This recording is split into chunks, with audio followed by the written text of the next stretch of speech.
Et bonsoir tout le monde, bonsoir pour ce deuxième épisode, cette deuxième émission de l'émission anti-impérialiste. Je suis très content de vous recevoir et avec l'équipe de Ligne anti-impérialiste, ça va, vous allez bien? Bah écoute, ça va, oui, Sam et toi? Ça va, vous êtes prêts un petit peu? Bah Ouais, ouais, ouais. ouais, Ouais, ouais. totalement. Il y a des petits nouveaux, donc on va faire un petit peu la présentation, enfin des petits nouveaux dans l'émission, pas dans le groupe Ligne anti-impérialiste. Déjà, il y a Alix, vous la connaissez déjà, Ouais. ça va Alix? Bah écoute, ça va nickel, ouais. Tranquille. Il y a Andrea, que vous connaissez déjà. Ça va très bien. Ouais. Vous êtes content du premier épisode tous les deux? Moi, oui. Bah franchement, ouais, c'était très cool, ouais. C'était très cool. Et en plus, il y a des nouveaux sur le Discord et tout. N'hésitez pas Ouais. à venir. Je pense qu'il y a des gens qui vont partager le lien du Discord sur le chat. Et on discutera aussi du prochain événement là, très vite, Yes. qui est la semaine prochaine. Ouais. Avant ça, on accueille les deux nouveaux. Tout d'abord, l'aile chinoise pro-PCC de ligne anti-impérialiste FX. Bah salut tout le monde. Ça va? Plaisir d'être là, ouais, carrément. Comment on te présente FX? Qu'est-ce que tu fais dans la vie? Bah, alors moi, je m'occupe de... Moi, je suis doctorant. Je travaille sur... Enfin, je suis doctorant en économie politique. Ouais. Et puis, bah, je fais pas mal d'autres choses, quoi. Mais du coup, ouais, avec Alix et d'autres, on a lancé ce groupe il y a un moment maintenant. Ouais. Enfin, il y a un petit moment maintenant. C'est parmi les instigateurs? Ouais. Tout à fait, ouais. Ouais. D'accord. Ouais, c'est ça.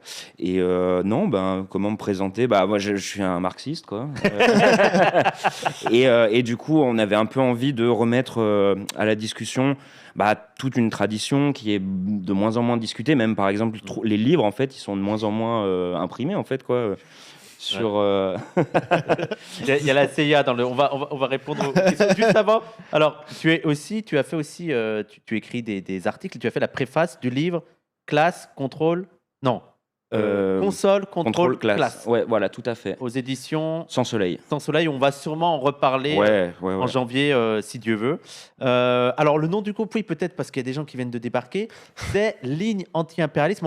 On va refaire une présentation Ouais, juste tout à- après ouais. de ce qu'est le groupe de Ligne Anti-Impérialiste et aussi l'objectif de ces émissions une fois par mois. Je termine avec la présentation de Ulysse. Eh bah ouais, salut. Donc Ulysse, moi en ce moment je vis à Marseille, donc j'organise le groupe de lecture à Marseille. Est-ce que Ulysse, est-ce que tu peux baisser un petit peu? Voilà, Ici. parfait. Fort bien. On voit ton visage quand même. Et donc, qu'est-ce qui m'a amené à l'anti-impérialisme? Bah, Merci. je pense que le constat que Fix faisait, C'est tout il nouveau. s'est un peu imposé à moi aussi, forcément, dans la mesure où on a quand même grandi, on a eu une éducation politique dans la décennie 2010, qui a été une décennie particulièrement faible en termes de thématisation anti-impérialiste. vrai. Et donc, Ça a été des grandes polémiques aussi. Je veux dire, il y a Bien eu la sûr. Syrie qui est passée, je pense que ça fait exploser il y le a- mouvement anti-imp. Ouais, et puis il faut constater aussi une faiblesse du mouvement pro-palestinien pendant cette période-là, qui nous a beaucoup interpellés. Et à ce moment-là, on s'y est remis tous ensemble autour de l'Union anti-impérialiste. Et après, mon parcours politique, ouais, simple communiste normal. C'est qui les communistes anormaux? Ouais, voilà. C'est quel- Ils sont peut-être plus nombreux que les communistes normaux, hein, à vrai dire.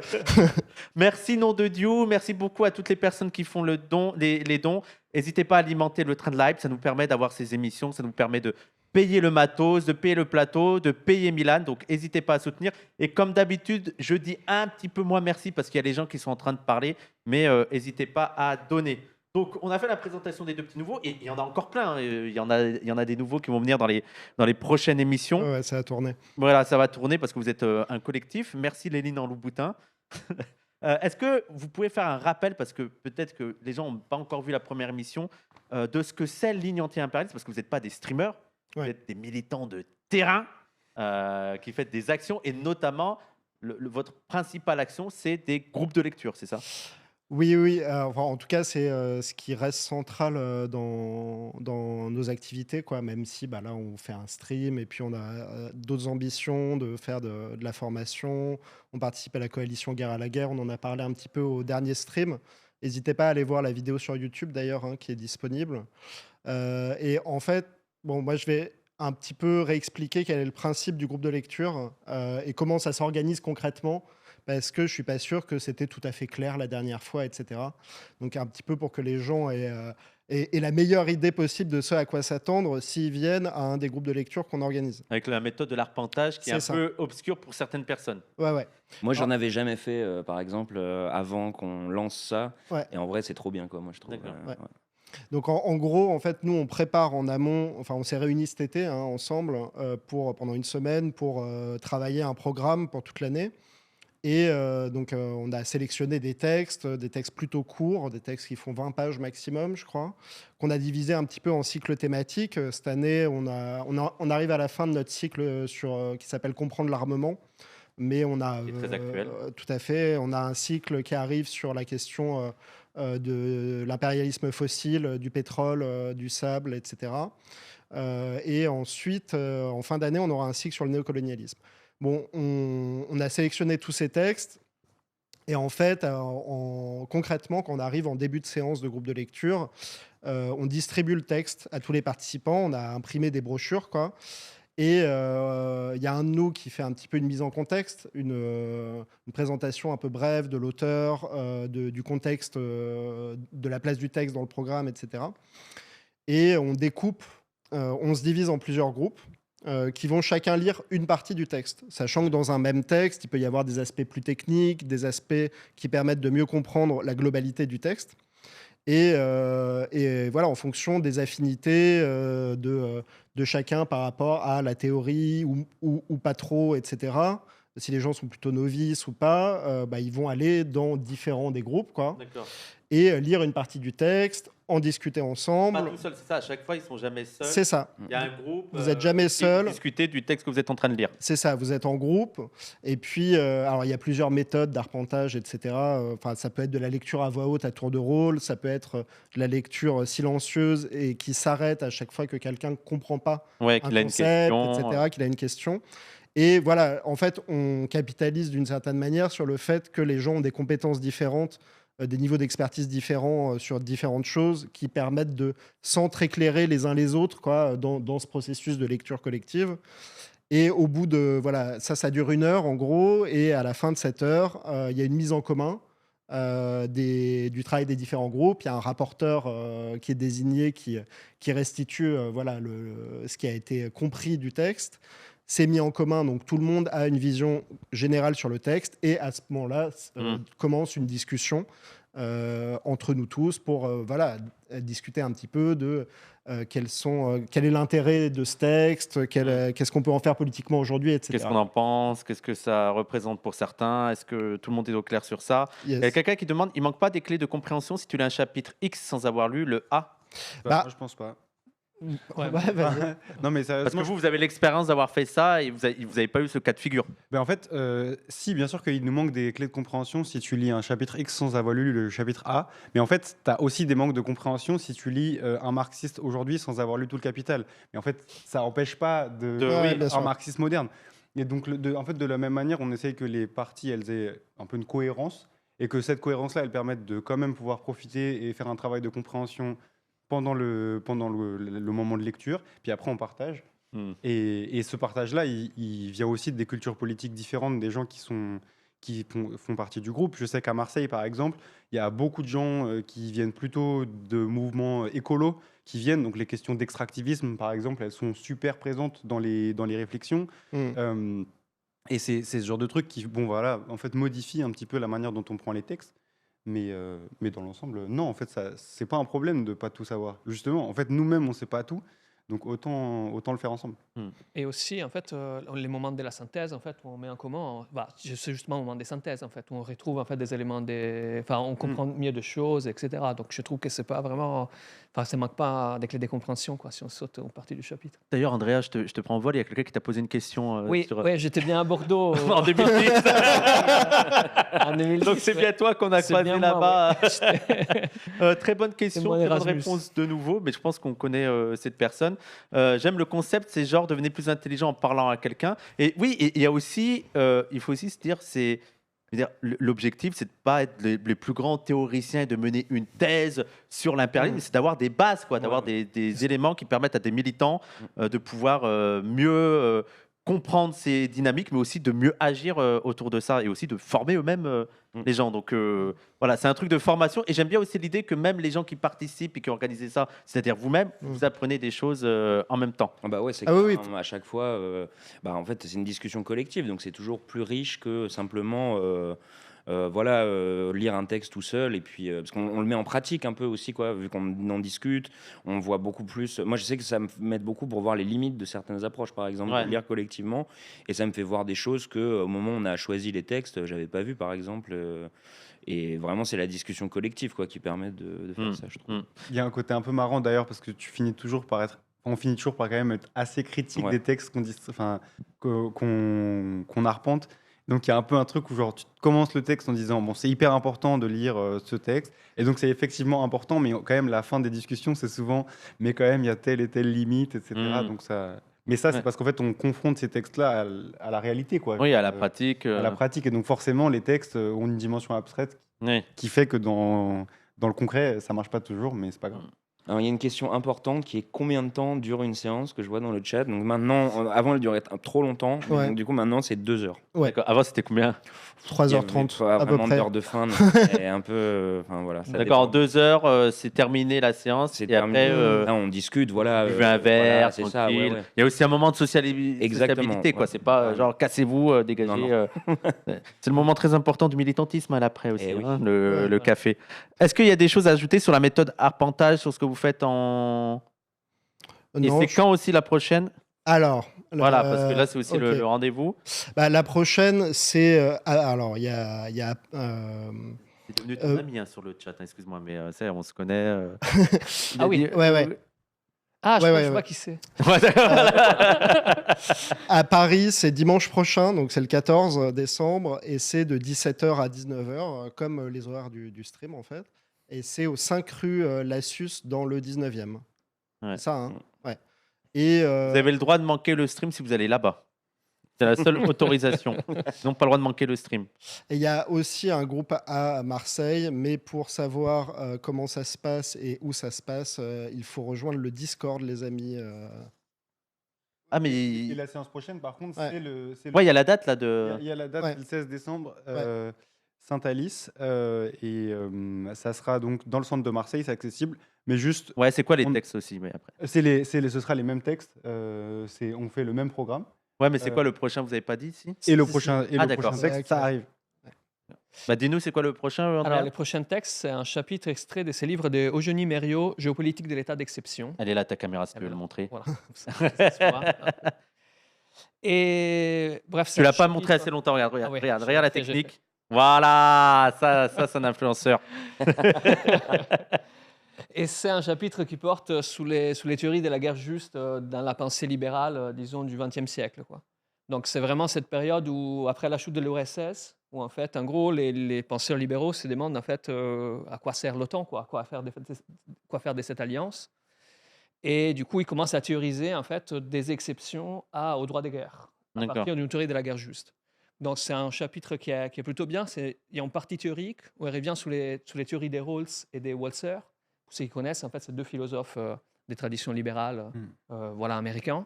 Et après, elle revient sur comment ces théories-là se traduisent dans des penseurs plus, disons, des politologues, comme Fukuyama, donc celui Ouais. qui a théorisé La fin de l'histoire. voilà, qu'on connaît. Et à la fin du texte, du coup, il y a une implication de ces concepts-là au cas de la première guerre en Irak. Ouais.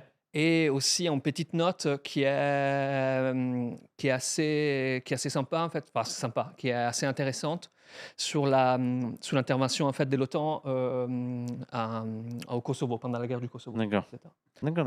Donc voilà, on va parler de ça, on va discuter, on va Qui est un peu d'ailleurs la seule vraie intervention de l'OTAN Oui. dans l'histoire. En dans fait. l'histoire, oui, absolument. Ouais, En fait, d'habitude, l'OTAN intervient jamais, c'est toujours genre c'est ça. les pays de l'OTAN, Proxy. mais qui s'allient autour des États-Unis. Mhm. Mais en fait, l'OTAN en soi-même sert à rien. Ouais. Et le Kosovo, c'est le seul moment où il y a eu une intervention vraiment de l'OTAN en tant que telle. Pour le moment. Donc ça, c'est pour le prochain arpentage. Donc on rappelle, vous, Paris, dimanche 14 décembre, 17h-19h, 5 rue Lassus. Ouais. dans le C'est 19e. ça. Et Marseille. Faut pas dire l'adresse, mais le reste, faut le dire. Ah ouais, pardon. Oui, pardon, c'est moi. Non, mais c'est pas grave. Je l'ai mis sur le. Excusez-moi. Nous, on sait l'adresse, pas vous. Voilà. Ah, pardon. Marseille, mardi 16 décembre, 18h30, 20h30, dans le premier. Voilà. C'est Ouais. ça.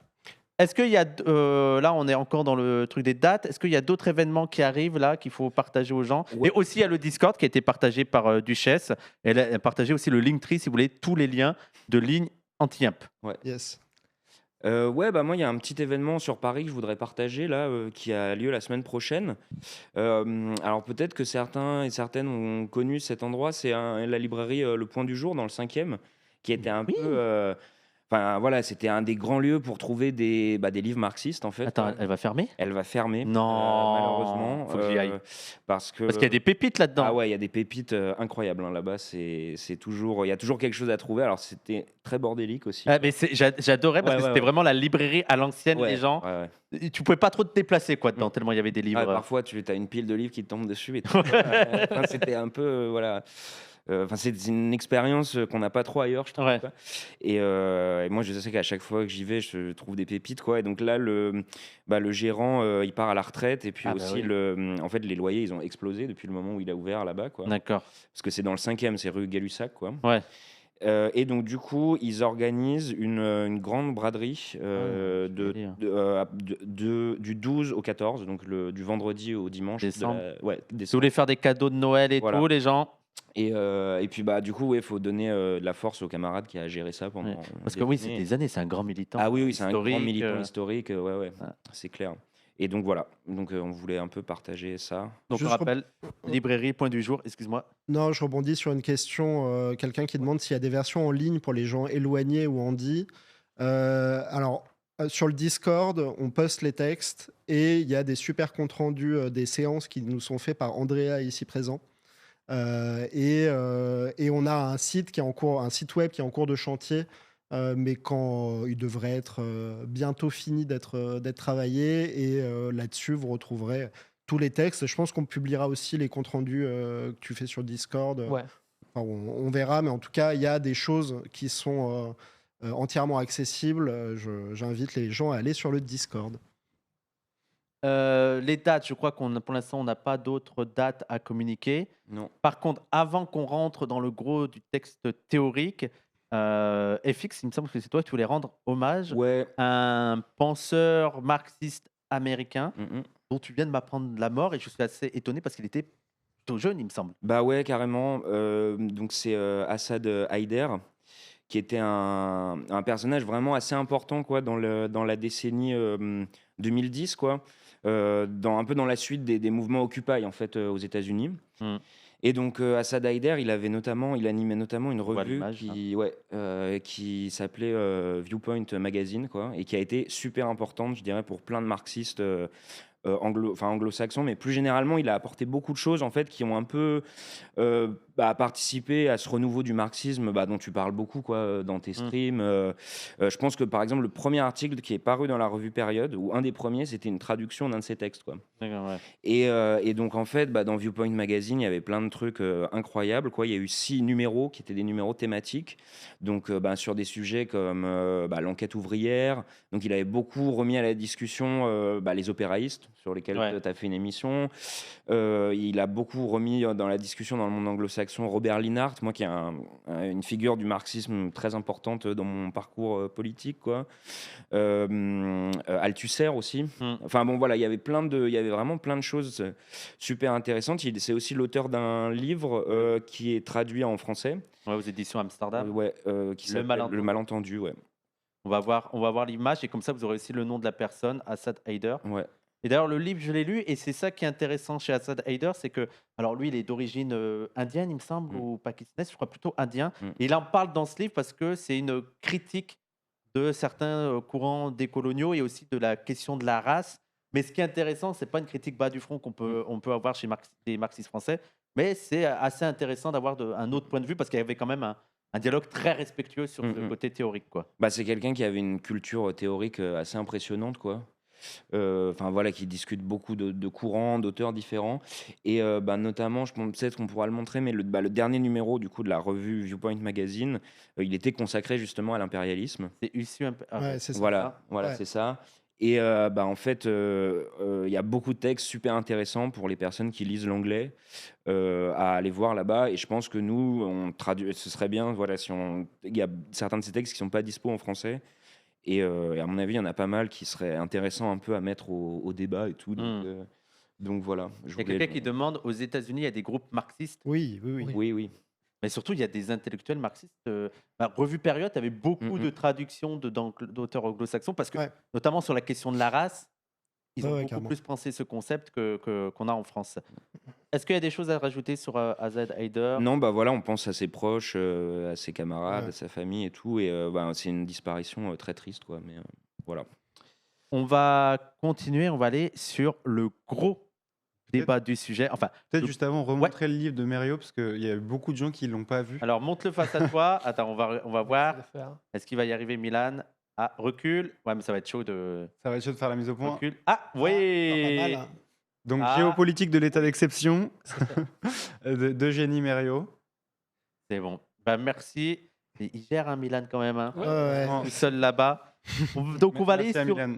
sur le débat, sur la question théorique. Donc comme d'habitude, il y a un temps théorique et un temps un peu plus actualité avant le temps détente. Ouais. Et le temps théorique, on va aller sur un concept qui en anglais on dit delinking, c'est ça, et qui se traduirait par déconnexion. Qu'est-ce que c'est? Qu'est-ce que ça veut dire? Est-ce qu'on doit se déconnecter des smartphones? Voilà. Bah ouais, Est-ce ça que c'est une priorité, quoi. Priorité. Pour se reconnecter avec Arrête. la La nature. nature, Voilà. avec soi-même aussi, quoi. Je dirais même que c'est un droit, quoi. Hein. Ouais. En fait, non. En fait, on n'a pas le droit à la déconnexion.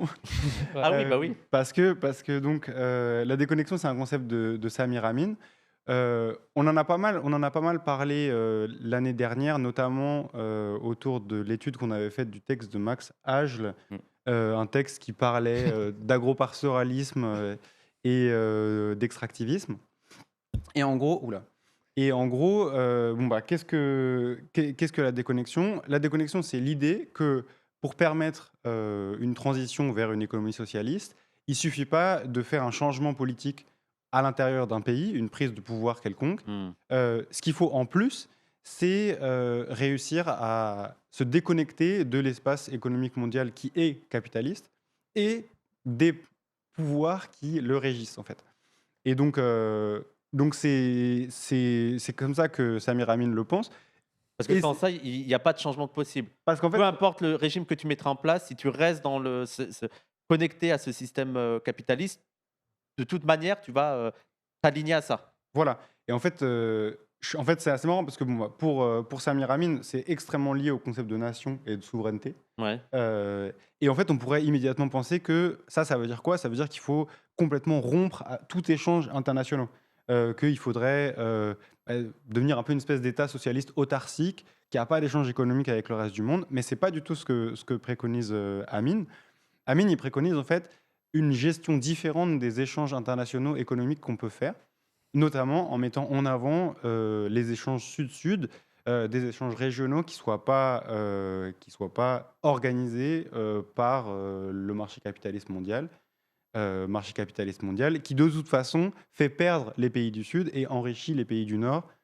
Ça, c'est l'échange économique inégal. On pourrait en parler longtemps. Il faudrait faire un épisode complet. Mais on pourrait faire un épisode là-dessus. On invitera Benjamin pour ça aussi, mais Ouais, pour ceux qui ne le connaissent pas, grand penseur incontournable sur les théories anti-impérialistes. Peut-être qu'on peut le voir en vidéo, justement, qui parle de déconnexion. Oui, il y a un extrait, c'est Ouais, il ça y a un extrait. On va regarder l'extrait ensemble. The linking is a strategy.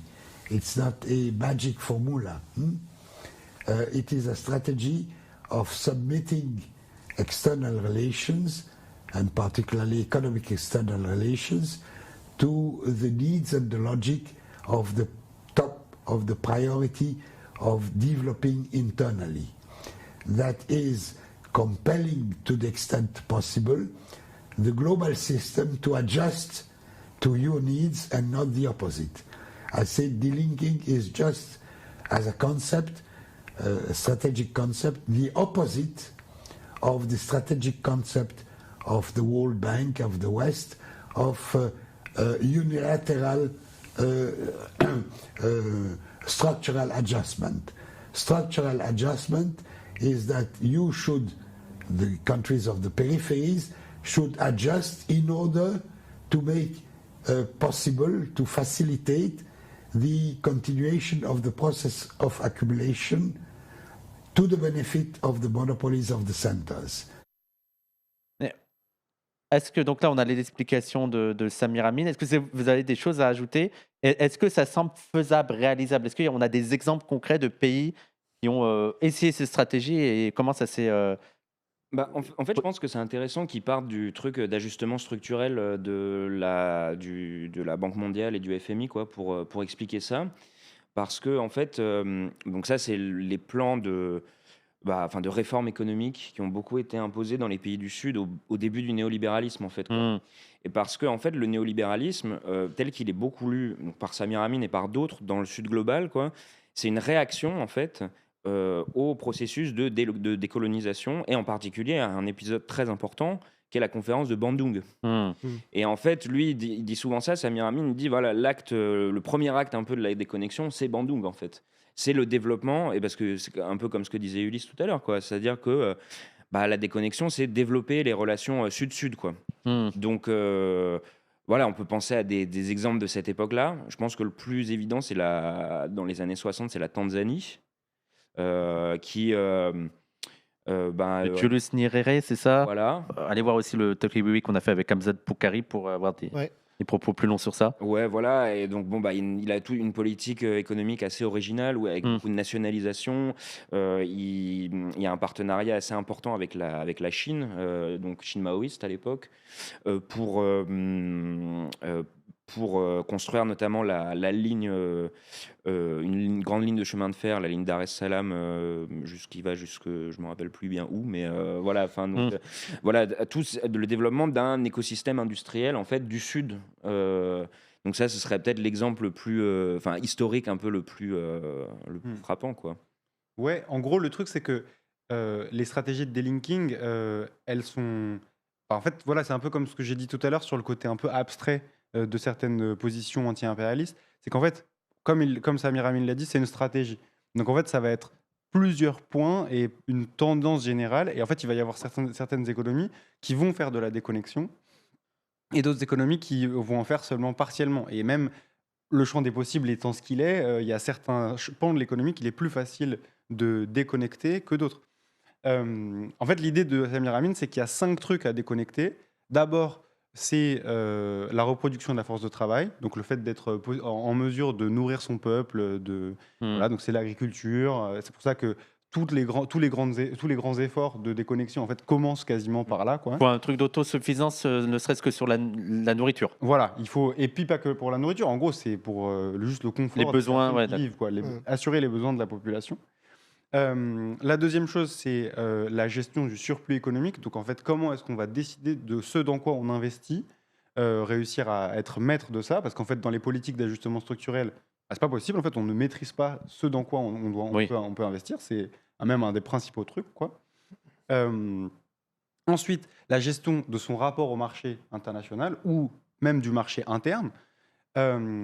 Ensuite, la gestion de ses ressources, que ce soit notamment les ressources minières, mais aussi les ressources, le pétrole, bien évidemment, mais aussi ce qu'on peut produire à l'intérieur, tout ce qu'on peut produire à l'intérieur d'un pays. Et le dernier point, c'est se déconnecter d'un point de vue technologique. Donc plus être dans une situation de dépendance technologique à d'autres pays. En fait, ce qui est intéressant, c'est qu'aujourd'hui, il y a un pays qui est manifestement en passe de réussir cette forme de déconnexion d'un marché économique mondial, c'est la Chine. Et en fait, la Chine, elle est en fait même plus que ça. Là, on pose presque un nouveau. Et en fait, voilà, la difficulté avec la Chine, c'est quand même, ça semble être ça. C'est qu'en fait, genre, c'est pas du tout le délinking à la chinoise. C'est pas du tout un délinking. C'est réussir à, parce qu'ils ont une position structurellement préférentielle au sein de l'espace économique mondial aujourd'hui, imposer une reconfiguration de cet espace économique. Ouais. Et en fait, ce que je trouve intéressant avec l'exemple de la Chine, Et c'est parce que c'est Samir Amin qui le dit dans un bouquin qui s'appelle Reclaiming the Nation. Qui est un bouquin qui date de 2019. Et Samir Amin dit aujourd'hui, la configuration du delinking, elle est meilleure que jamais. Pas parce que la Chine est en train de se déconnecter, mais parce qu'en fait, l'émergence d'une nouvelle puissance qui réagence selon Qui ses concurrence, propres intérêts Ouais. les espaces mondiaux permet à d'autres pays de peut-être réussir à se déconnecter et à choisir la manière dont eux, ils gèrent leurs relations internationales, économiques, etc. Et en fait, c'est juste que, pour citer un poème que Glucksmann a dans sa bio Twitter, là où croit le péril, croit aussi ceux qui sauvent. Et donc, Voilà. là où croit la Chine, en fait, croit aussi la possibilité de se déconnecter aussi d'une certaine manière. Oui, parce que l'un des problèmes du delinking, c'est que pour qu'un pays puisse faire ça, il faut qu'il y ait d'autres pays qui rentrent dans cette dialectique. Et j'ai l'impression que dans les années 60, 70, avec le processus de décolonisation, l'arrivée au pouvoir de leaders qui peuvent plus ou moins s'inspirer du communisme, du socialisme, il y avait cet espoir-là. Mais aujourd'hui, est-ce que c'est possible? Ouais, c'est la question de la Chine. C'est ça, c'est que ça sera déterminant l'orientation politique aussi de la Chine? Bah oui, ça clairement. Enfin, mais bon, on voit qu'il y a, il y a l'ambition, en particulier technologique, de la part de la Chine aussi, d'augmenter ses coopérations technologiques avec d'autres pays du Sud. Enfin voilà, un peu tous les thèmes que citait Ulysse tout à l'heure, ils sont concernés par ça. Mais pour se donner un peu, pour rester sur le truc technologique, je pense qu'il y a un exemple enfin un peu en négatif qui permet un peu de comprendre ça. C'est au moment où Salvador Allende, au début des années 70, est au pouvoir au Chili.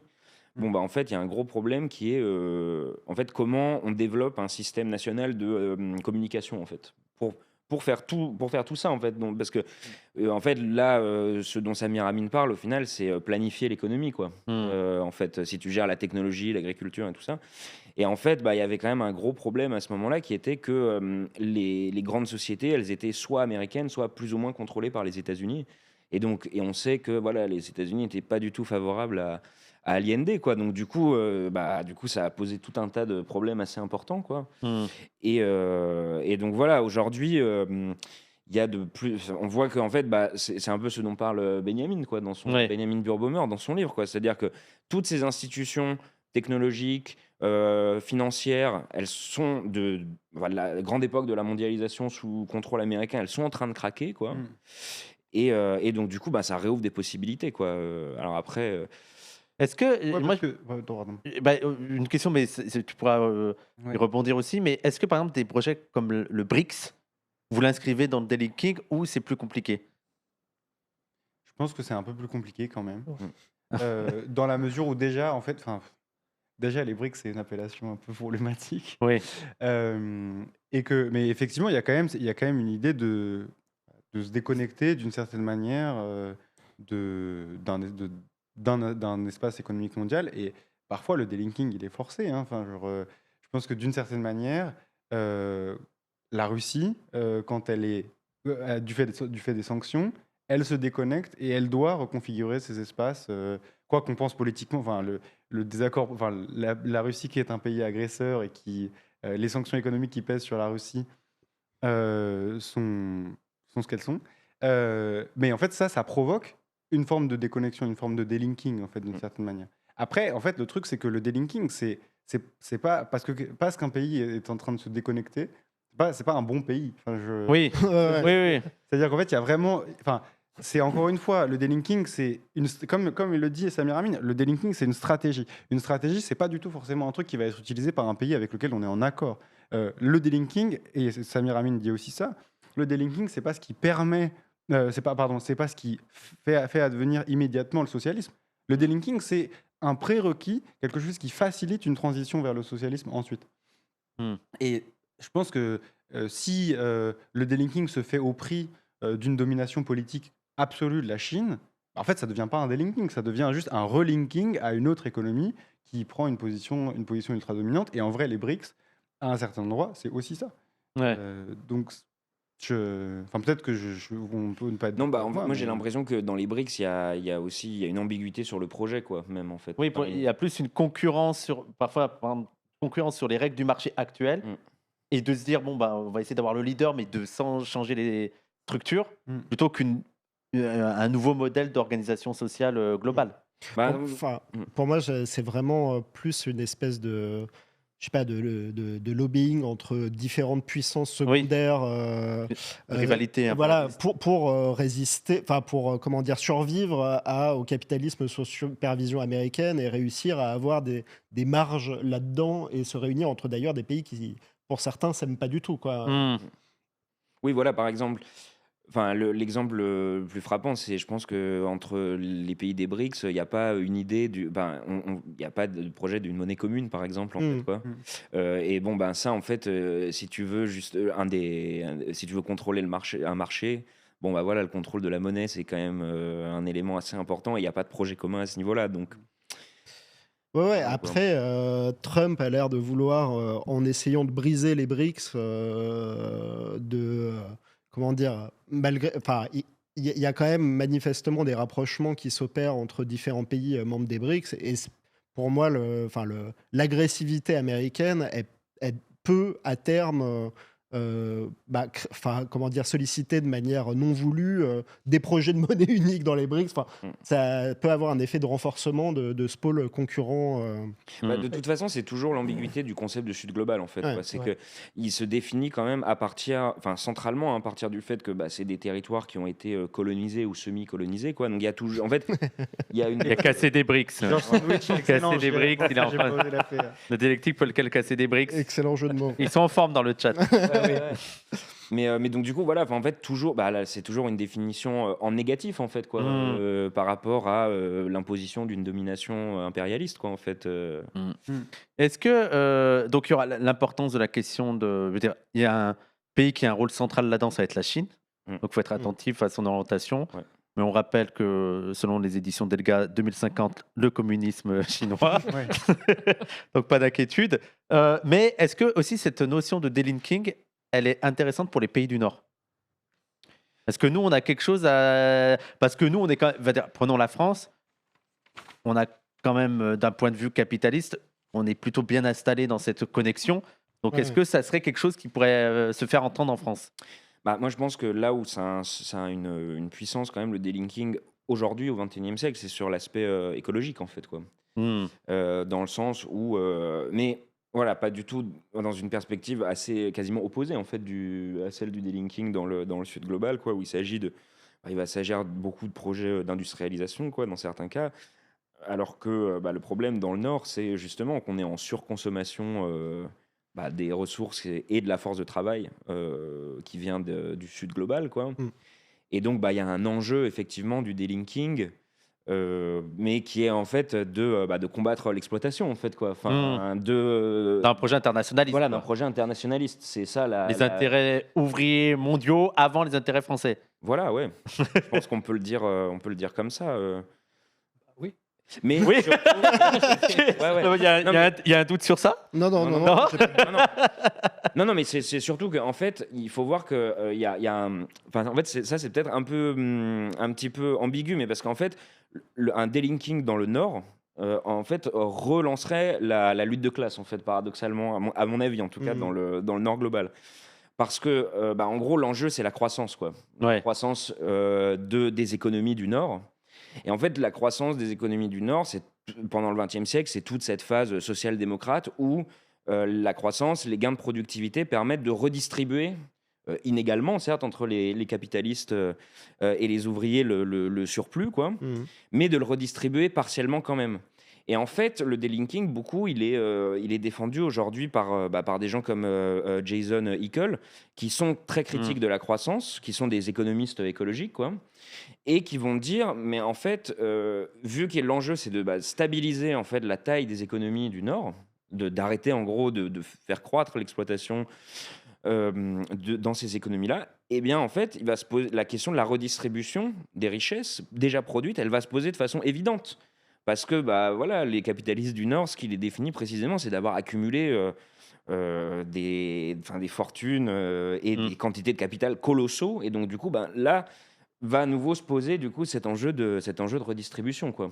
Andrea, alors juste avant, vous êtes donc pour la sortie de l'Europe et de l'OTAN, je crois. Oui. Oui. Tu voulais ajouter des choses, Andrea? Est-ce qu'il y a des Ça serait quoi, par exemple, les pistes concrètes, des exemples de choses à explorer Juste avant, il y a quelqu'un qui demande ce que c'est le delinking en rapide. Bah, en gros, c'est se déconnecter de l'espace organisé par le capitalisme et par des institutions qui sont américaines, quoi, pour réussir à avoir des conditions un peu de base pour pouvoir faire une transition vers le socialisme ou vers le communisme. Pour faire très, très gros.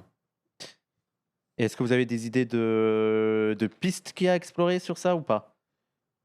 Bah, on peut en dire, mais justement, on s'inspire pas mal de Jason Hickel, quoi, aussi. Ben, lui, il liste, il dit en fait, en gros, essayer de renforcer les échanges sud-sud et éviter, réduire en fait les échanges sud-nord. Donc Ouais. diminuer les importations du nord au sud, enfin du nord au pays, et les exportations du sud au nord, autant que possible. Et ensuite, il parle. Et du coup, là, c'est intéressant dans son article parce qu'ils disent que du coup, les nouvelles routes de la soie, les Belt and Road Initiative, représentent une opportunité en fait pour un pays du Sud pour essayer du coup d'augmenter les échanges entre Sud-Sud. Ensuite, il y avait d'autres points. Et dans le Nord, c'est quoi? On sabote les infrastructures? Bah, possible déjà. Ouais. Mais parce qu'en fait, en vrai, sur ce truc de. Enfin, je pense qu'il y a un truc central dans le delinking et dans la souveraineté. Tu parles c'est quoi le delinking dans le Nord pour, En fait, c'est sûr que la souveraineté agricole, c'est un truc central en fait. Ouais. Par exemple, là, ce On qui se peut passe. voir les textes de Sankara sur ça. Quoi. Ouais, totalement.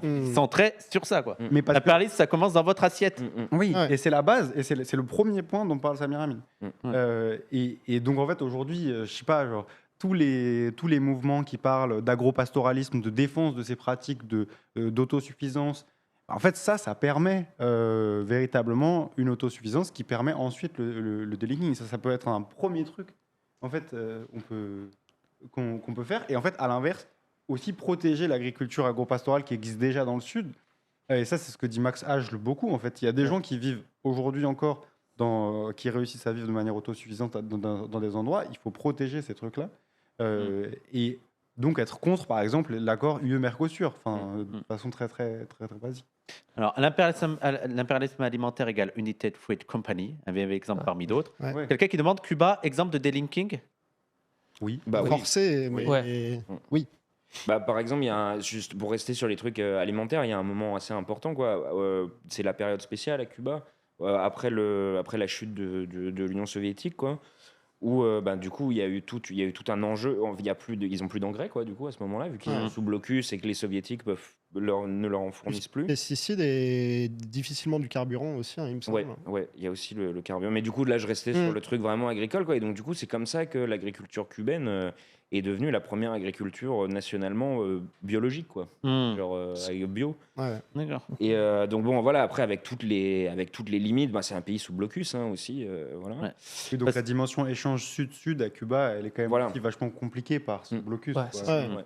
Oui, d'ailleurs, il faudrait qu'on fasse un jour un retour sur le blocus, ce que ça signifie pour des pays, parce que je pense que les gens ne se rendent pas compte à quel point il y a un pouvoir de déconnexion forcée, comme vous dites. Ouais. Il y a des pays qu'on déconnecte et ça fait des répercussions énormes. Bah, je dirais plutôt qu'en fait, le blocus américain, il contraint Cuba à l'autarcie, ce qui est Ouais. pas exactement le delinking, C'est ça. comme le dit Ouais. Samir Amin. Quoi. Ouais. Ouais. Mais est-ce que on peut prendre aussi l'exemple du Venezuela? On essaie de Ouais. rien bien qu'avec l'exemple des pistes aériennes, où on a dit que plus personne devait voler au-dessus. Il y a vraiment des répercussions qui peuvent être énormes. Et sur les politiques de delinking, il y a quand même des risques pour les pays. Ceux qui vont là-dedans, c'est des projets très dangereux, parce que déjà il y a des risques de sanctions, c'est ça, et même peut-être même de menaces militaires. Bah, c'est pour ça qu'on n'a pas le droit à la déconnexion. Hein.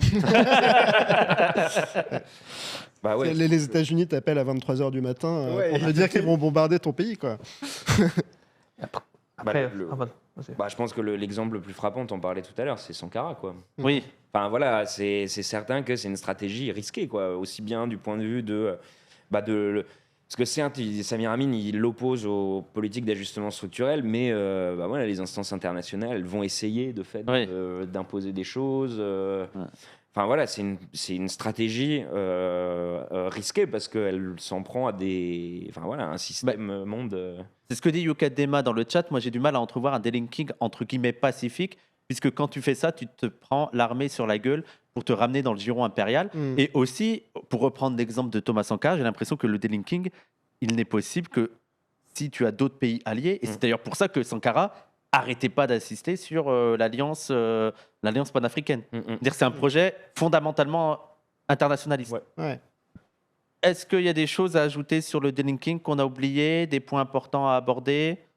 Peut-être qu'on peut insister sur le fait que c'est une stratégie et que du coup, en fait, localement, chaque pays doit voir en fait comment il peut se mettre en œuvre, quelle alliance faire, quel secteur de l'industrie privilégier avec les nationalisations, etc., etc. C'est-à-dire, c'est pas une recette toute prête, quoi. Voilà. D'ailleurs, du point de vue du Nord, on ne doit pas favoriser l'échange Nord-Nord, tu vois. C'est quoi? On doit favoriser le développement dans le Sud, ou on doit éviter, peut-être la première barrière, éviter de mettre des barrières. Ouais, c'est La ça. première étape, éviter de mettre des barrières, notamment le franc CFA ou des choses comme ça en France. Ouais. Ouais, c'est exactement ça. Je pense que le sens de la lutte politique dans le Nord, de toute façon, il faut réussir à ce qu'on fasse une décroissance dans le Nord et la croissance dans le Sud d'un point de vue écologique, et de l'autre côté, réussir à empêcher que les institutions internationales elles fassent peser sur le Sud l'impossibilité totale de se déconnecter de l'espace économique mondial. Et après, je pense que ça va nous poser des vraies questions sur les questions notamment extractives dans le Nord.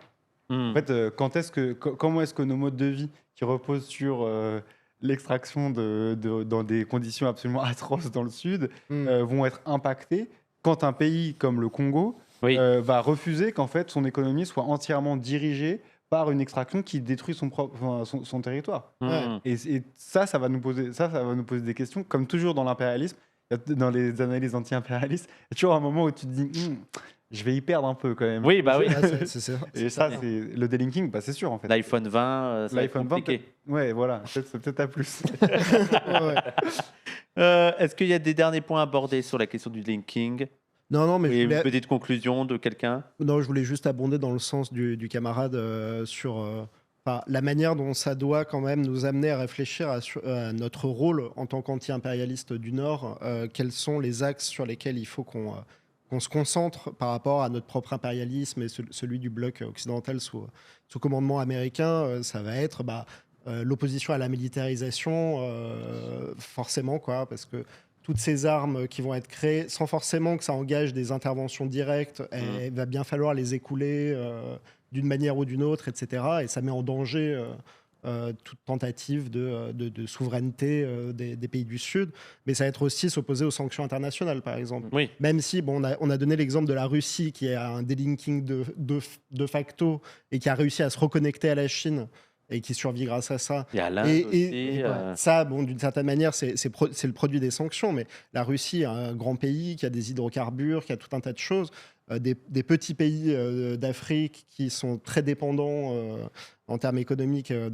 En fait, il faut s'opposer très radicalement, à mon avis, je ne sais pas si c'est partagé par tout le monde, mais à l'application de sanctions qui sont une véritable guerre économique qui est menée par les États-Unis et les pays européens aux pays qui veulent trouver des voies de développement un peu différentes de celles qui leur a imposées, quoi. Surtout même pour des pays qu'on va considérer comme réactionnaires, prenons l'Iran. Ouais. Déjà, moi, j'ai pas confiance aux Occidentaux pour... je ne crois pas qu'ils font ces sanctions avec l'objectif de la paix et de la solidarité humaine. Et surtout, c'est les classes populaires dans ces pays-là qui vont être les premières victimes de ces sanctions. Ouais. Il y avait quelqu'un dans le chat qui demandait est-ce que l'ALBA en Amérique du Sud, c'est un exemple de delinking? Mais je ne sais pas de quoi il parle. ALBA. Ouais. C'est un espace économique entre plusieurs pays d'Amérique du Sud, j'ai pas la liste en tête. Ouais. C'est un peu compliqué en fait, les espaces de coopération transnationaux de ce type-là. Par exemple, en Afrique, c'est quand même des espaces qui sont complètement régis par des institutions internationales, type FMI et tout. Par exemple, l'AES, qui se forme aujourd'hui entre Burkina, Mali, Niger. et Niger, merci. Ça, c'est une tentative de sortir de ces institutions qui ressemblent un peu à d'autres, pour réussir à s'organiser différemment, notamment politiquement. À sortir de la CDE. L'alliance bolivarienne. Là, Ah oui, c'est le truc avec le Venezuela. Et genre, Oui, effectivement. Cette idée de développer un espace, un espace de coopération sud-sud. Moi, j'avais peut-être un point à ajouter sur les stratégies en fait, dont tu parlais. Je pense qu'il y a un aspect hyper important qui est celui de la technologie. qui est monopolisé par le Nord, en fait. Mm. Enfin, en fait, on parle de ça quand on parle des GAFAM, même s'il y a 5 entreprises. Voilà. En fait, il y en a plein d'autres comme ça. Et aujourd'hui, ce que beaucoup des entreprises de la tech dans le Nord font, c'est qu'ils monopolisent des brevets. Et donc, du coup, il faut payer pour accéder à la technologie. Et voilà, je pense que si on est plutôt critique de la propriété privée, la propriété privée sur des découvertes intellectuelles, remettre en cause ça, la concentration des brevets et tout, c'est un élément stratégique, à mon avis, essentiel pour développer les économies, qu'elles ne soient pas forcées de payer des royalties énormes pour utiliser des technologies à des géants américains, quoi. D'ailleurs, c'est comme ça que s'en est sortie la Chine, hein. Largement par l'espionnage industriel, même si c'est devenu quelque chose qui est presque de l'ordre du même et qui est complètement dépassé, parce que la Chine aujourd'hui est à la pointe d'un certain nombre de technologies, quoi. Mais effectivement, face à, quand la Chine a été intégrée à l'économie de marché, Benjamin Burbomer en parle bien aussi, c'est-à-dire que les États-Unis et les pays européens ont tout fait pour ne pas partager avec ce pays qu'on a fait rentrer dans l'économie de marché tout un tas de brevets technologiques, quoi. Alors j'ai oublié, mais il y avait je ne sais pas si vous voulez mettre des illustrations, il y avait sur l'échange inégal, ou ça vous semble pas essentiel. Peut-être qu'on refera une émission vraiment échange inégal. Ouais, avec Samir Amin. Parce qu'en vrai, il y a plein de trucs à dire. Enfin, là c'était cool parce qu'on a parlé plus des côtés genre stratégiques et tout, mais pour plus dans sur la théorie et tout, c'est intéressant. Mais en plus, Samir Amin, c'est pas très facile à lire, hein. C'est compliqué. Eh bien, écoutez, si plus personne, ça va pour tout le monde ? Ouais. On passe au sujet suivant. Avant qu'on passe au sujet suivant, comme d'habitude, les gens, n'hésitez pas à vous abonner à la chaîne, n'hésitez pas à faire des dons sur Twitch, des bits, des dons. Il y a aussi le lien Tipeee, je dis aussi à YouTube, vous allez dans la description, il y a le lien Tipeee de la Zavoie Prod pour soutenir le plateau, pour qu'on puisse continuer à faire ces émissions, notamment aussi payer notre Milan réalisateur. Et il y a le lien Streamlabs, donc n'hésitez pas à soutenir. On va passer à l'actualité. Est-ce que Poutine va nous envahir? Alors depuis un mois, il y a eu plein de choses. Il y a eu le plan de Trump, plan russe sur la paix en Ukraine. Il y a eu Glucksmann, les sorties de Glucksmann. Il y a eu le rétablissement d'une forme de service militaire. Comment vous voulez aborder toutes ces actualités? Qui veut commencer à parler? Parce que en fait, il y a plein de réponses à poser. Est-ce que vraiment Poutine va envahir l'Europe? Est-ce que la France est menacée? Est-ce que c'est quelques territoires? Est-ce que l'utilisation de cette menace russe ne sert pas juste... Usul. Usul, oui. Usul, peur pour les démocraties libérales. Mais voilà, il y a plein de sujets comme ça. Qui veut commencer sur ce gros sujet d'actualité? Peut-être qu'on peut commencer par l'expression, la question elle-même. Poutine va-t-il attaquer l'Europe? Ouais. Moi, je trouve personnellement que déjà, c'est une question qui est mal posée et qui repose sur une conception, disons, de l'histoire ou des événements politiques qui, pour moi, est problématique. Parce qu'on met énormément l'accent sur la volonté individuelle, la volonté, en fait, d'un chef politique, même s'il est, il est tout puissant. Il est à la tête d'un appareil répressif, en fait, très fort, comme Poutine l'est effectivement en Russie. Mais je trouve que c'est une question qui fait complètement abstraction des tendances fortes, en fait, des pressions qu'un chef politique peut subir, des intérêts en fait des classes capitalistes qui peuvent être en fait convergents ou divergents, etc., etc. Donc je trouve que déjà en fait la question est mal posée. Il faudrait vraiment la poser différemment, quoi. Et donc il faudrait poser quoi? Est-ce que malgré tout, on voit là qu'il y a une montée en tension entre surtout l'Europe et la Russie, plutôt qu'entre les États-Unis et la Russie. Déjà, comment ça se fait que c'est plus entre l'Europe et la Russie plutôt qu'entre les États-Unis et la Russie, la montée en tension? Je pense que c'est pour une raison géographique, quoi, en particulier. Ouais. Enfin, bon, c'est quand même plus... Après, en soi, la Russie touche les États-Unis aussi oui. Au niveau de l'Alaska, quoi. Vous êtes pro-russe? Est-ce que vous êtes pro-russe? Non. Mais donc, est-ce qu'il y a quand même un risque que la Russie non pas attaque la France, mais attaque l'Europe? Moi, je pense qu'il y a quand même un risque pour certaines zones, en fait, des conflits. Ouais. Je pense que si on essaie d'avoir une analyse marxiste, en fait, matérialiste en tout cas, du conflit en Ukraine, et si on considère que ces conflits en Ukraine est quand même les conflits entre deux impérialismes qui sont en concurrence, en fait, pour la gestion du territoire, les pays, en fait, aussi qui sont sous tension, sous cette double, en fait, qui sont sous ces conflits, ben on les voit assez rapidement. Je pense que la Géorgie, c'est le premier pays qui me vient à l'esprit. Et peut-être aussi, en fait, les pays baltes. OK. Mais la Pologne aussi. Après, c'est des cas un peu différents parce que ce sont des pays qui font partie de l'OTAN. Du coup, les risques pour la Russie d'attaque sont plus grands, quoi. Mais oui, la Russie n'est pas un pays qui est pacifique, en fait. C'est un pays qui a intérêt matériel parfois à faire des actions militaires. Mais ça ne veut pas dire que Poutine veut conquérir l'Europe et nous avoir tous comme vassaux, quoi. Surtout que, pour faire le lien un peu avec la discussion de tout à l'heure sur le délinking, l'économie russe, elle s'est quand même beaucoup réorganisée aussi autour de l'armement. Alors après, c'est ce qu'on est en train de faire aussi en Europe. Hein, là. En fait, je pense que l'enjeu politique qui est posé, c'est pour ça qu'on a décidé de commencer l'année avec ligne anti-impérialiste autour de discussions sur l'armement. C'est parce qu'en vrai, la question qu'on cherche à poser ici, c'est est-ce qu'il faut se réarmer, quoi. En fait, c'est pas est-ce que Poutine veut. Est-ce qu'il faut se réarmer et surtout, est-ce qu'il faut suivre les injonctions de Trump et de l'OTAN des 5% du produit intérieur brut dépensé dans l'armement. Pour moi, c'est ça l'enjeu politique, en fait.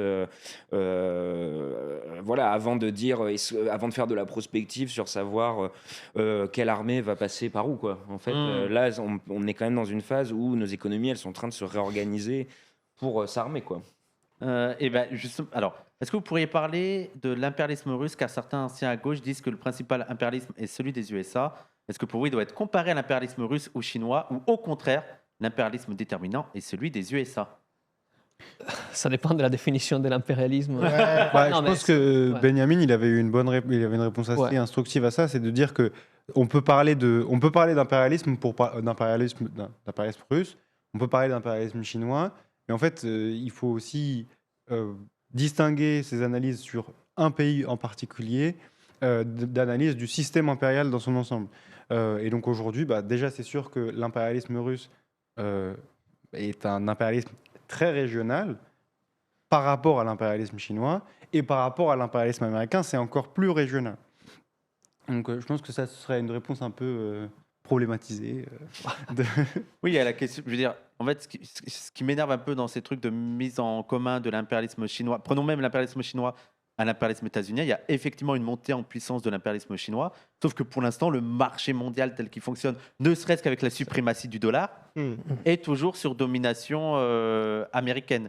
Mais donc, pour revenir sur la question de l'armement, parce que ça, c'est aussi une question qui est en train d'agiter, notamment à gauche, on voit que ça revient sur le devant de la scène, il y a une partie de la gauche qui dit qu'il faut s'armer, parce qu'il y a la menace russe, il y a la menace de nos démocraties libérales, à cause de MAGA, qui détestent nos démocraties libérales. Et donc, et ils sont aussi ceux qui veulent qu'on se réarme, pareil. Oui. Voilà, c'est l'ambiguïté. C'est un hasard. C'est un hasard. Je pense que les gens n'ont pas assez vu la prélogie Star Wars qui prédisait que en fait, l'Empire vient... Enfin, le fascisme vient de l'Empire lui-même et pas des séparatistes et de l'adversaire, quoi. Enfin, à méditer. Hein, la prélogie Star Wars, c'est une bonne... Mais donc, voilà, comment... surtout, non, la post. Et c'est la guerre qui amène... La vraie trilogie Star Wars, c'est la première, c'est la guerre du Vietnam. Hein, quand même. Oui, pareil. C'est vrai. Bref, marxiste, la prélogie, évidemment. Mais donc, sur cette question de l'armement, quelle est votre position sur l'armement? Est-ce qu'il faut s'armer? Pourquoi les pays européens veulent s'armer? Et si, pour vous, il ne faut pas s'armer, qu'est-ce qu'on fait, quoi? Quelles sont les stratégies? Moi, je pense qu'il y a deux trucs qui sont très proches, mais qu'il faut quand même distinguer. C'est la question de l'armement et la question de l'armée, qui, notamment en France, ne sont pas exactement les mêmes. Parce qu'en fait, on a une industrie de l'armement qui est hyper forte et sur laquelle on insiste beaucoup. On se remet à vendre des Rafales en Ukraine, par exemple. Enfin, on essaye de vendre des Rafales à l'Ukraine récemment, 100 apparemment. D'ailleurs, il faut rappeler que ce qu'on donne à l'Ukraine, c'est des formes de prêt, quoi. L'Ukraine, c'est ça. Ah oui, n'est pas des philanthropes. Voilà. L'Ukraine va devoir payer. Là, en l'occurrence, sur les Rafales, c'est un accord de vente. Et ça paraît extrêmement délirant, surtout à la vitesse à laquelle on produit des Rafales. Ça voudrait dire qu'ils les auraient dans je sais pas, 5 ans, quoi, la totalité des... Si toute la production française actuelle de Rafales va dans les Rafales qu'on vend à l'Ukraine, on en fait à peu près 25 par an. On en aura vendu 100, donc il va falloir 4 ans. Sachant que tous les rafales qu'on fait ne sont pas vendus. Donc bon, c'est... Et par contre, oui, enfin, je veux dire, la banque n'oublie jamais, quoi. Hein. Ils vont devoir les payer de toute façon, quoi. Ça, c'est Game of Thrones, non? Oui, bon, c'est Mais pas que. ouais, pardon. Je t'ai coupé. Oui, pardon. Non, mais donc en tout cas, je pense qu'il faut distinguer d'un côté l'utilisation, enfin le retour à une industrie de l'armement qui est très renforcée et qui permet aussi au capitalisme. Bon, ça, c'est un des sujets qu'on a abordé au dernier groupe de lecture, mais enfin, l'industrie de l'armement peut être utilisée dans une forme de keynésianisme militaire où on va redynamiser l'économie à l'aide de l'industrie de l'armement. Elle permet de répondre à certaines crises de suraccumulation du capitalisme. Ça, c'est une première chose. Puis après, il y a la question de l'armée, qui pour moi n'est pas exactement la même, surtout dans la manière dont elle est posée en France aujourd'hui. Par exemple, la question du service militaire volontaire, à mon sens, ça, c'est une décision qui va être beaucoup plus politique. Ouais. Et qui n'est pas une réponse à des enjeux économiques, mais qui est vraiment politique. Et à mon sens, qui va dans une direction d'hypersécurisation de la France. De militarisation de la société. Et de militarisation, voilà, dans son ensemble. Et en fait, d'ailleurs, moi, ce que je trouve intéressant, c'est que Uzul a beaucoup de tort. Mais il y a un truc sur lequel il a raison, il dit le service militaire volontaire, c'est pas le service militaire. Oui. Et là-dessus, il a raison. Parce qu'en fait, le service militaire volontaire, c'est pas le service militaire tout court, parce que le service militaire volontaire, c'est réussir à ce que les partis les plus radicalisés déjà, les plus proches de l'extrême droite, les plus pro-sécuritaires de la jeunesse française, aillent se former, apprendre à manier les armes, et puis après, à terme, entre dans en fait, ce qui existe déjà, c'est-à-dire des espèces d'appareils sécuritaires qui sont des appareils répressifs, paramilitaires en fait. Ouais. Aujourd'hui, aux États-Unis, on a ICE. Mais en fait, en Europe, on a Frontex. Ouais. Frontex, c'est aujourd'hui quelque chose qui ressemble à une armée. Ils ont le droit de porter des armes à peu près quand ils veulent, etc. Et c'est ça la forme que prend la militarisation aujourd'hui. C'est pas un retour au service militaire de masse. Et donc, je pense pas qu'il faille même politiquement être en mode attention, le service militaire revient. Je pense qu'il faut dire le service militaire volontaire, c'est une marche de plus vers la militarisation telle qu'elle prend forme aujourd'hui. Ouais. Oui, mais parce... Et l'acceptation générale de la guerre dans la population, quoi. Ouais. Mais parce que, oui, en fait, le problème, c'est que j'ai l'impression que le service militaire de mobilisation de tout le monde obligatoire, même eux n'auraient pas intérêt parce que ça ne répondrait plus à la structure de l'armée telle qu'elle fonctionne aujourd'hui, mais surtout parce qu'ils n'ont plus trop les moyens de le faire.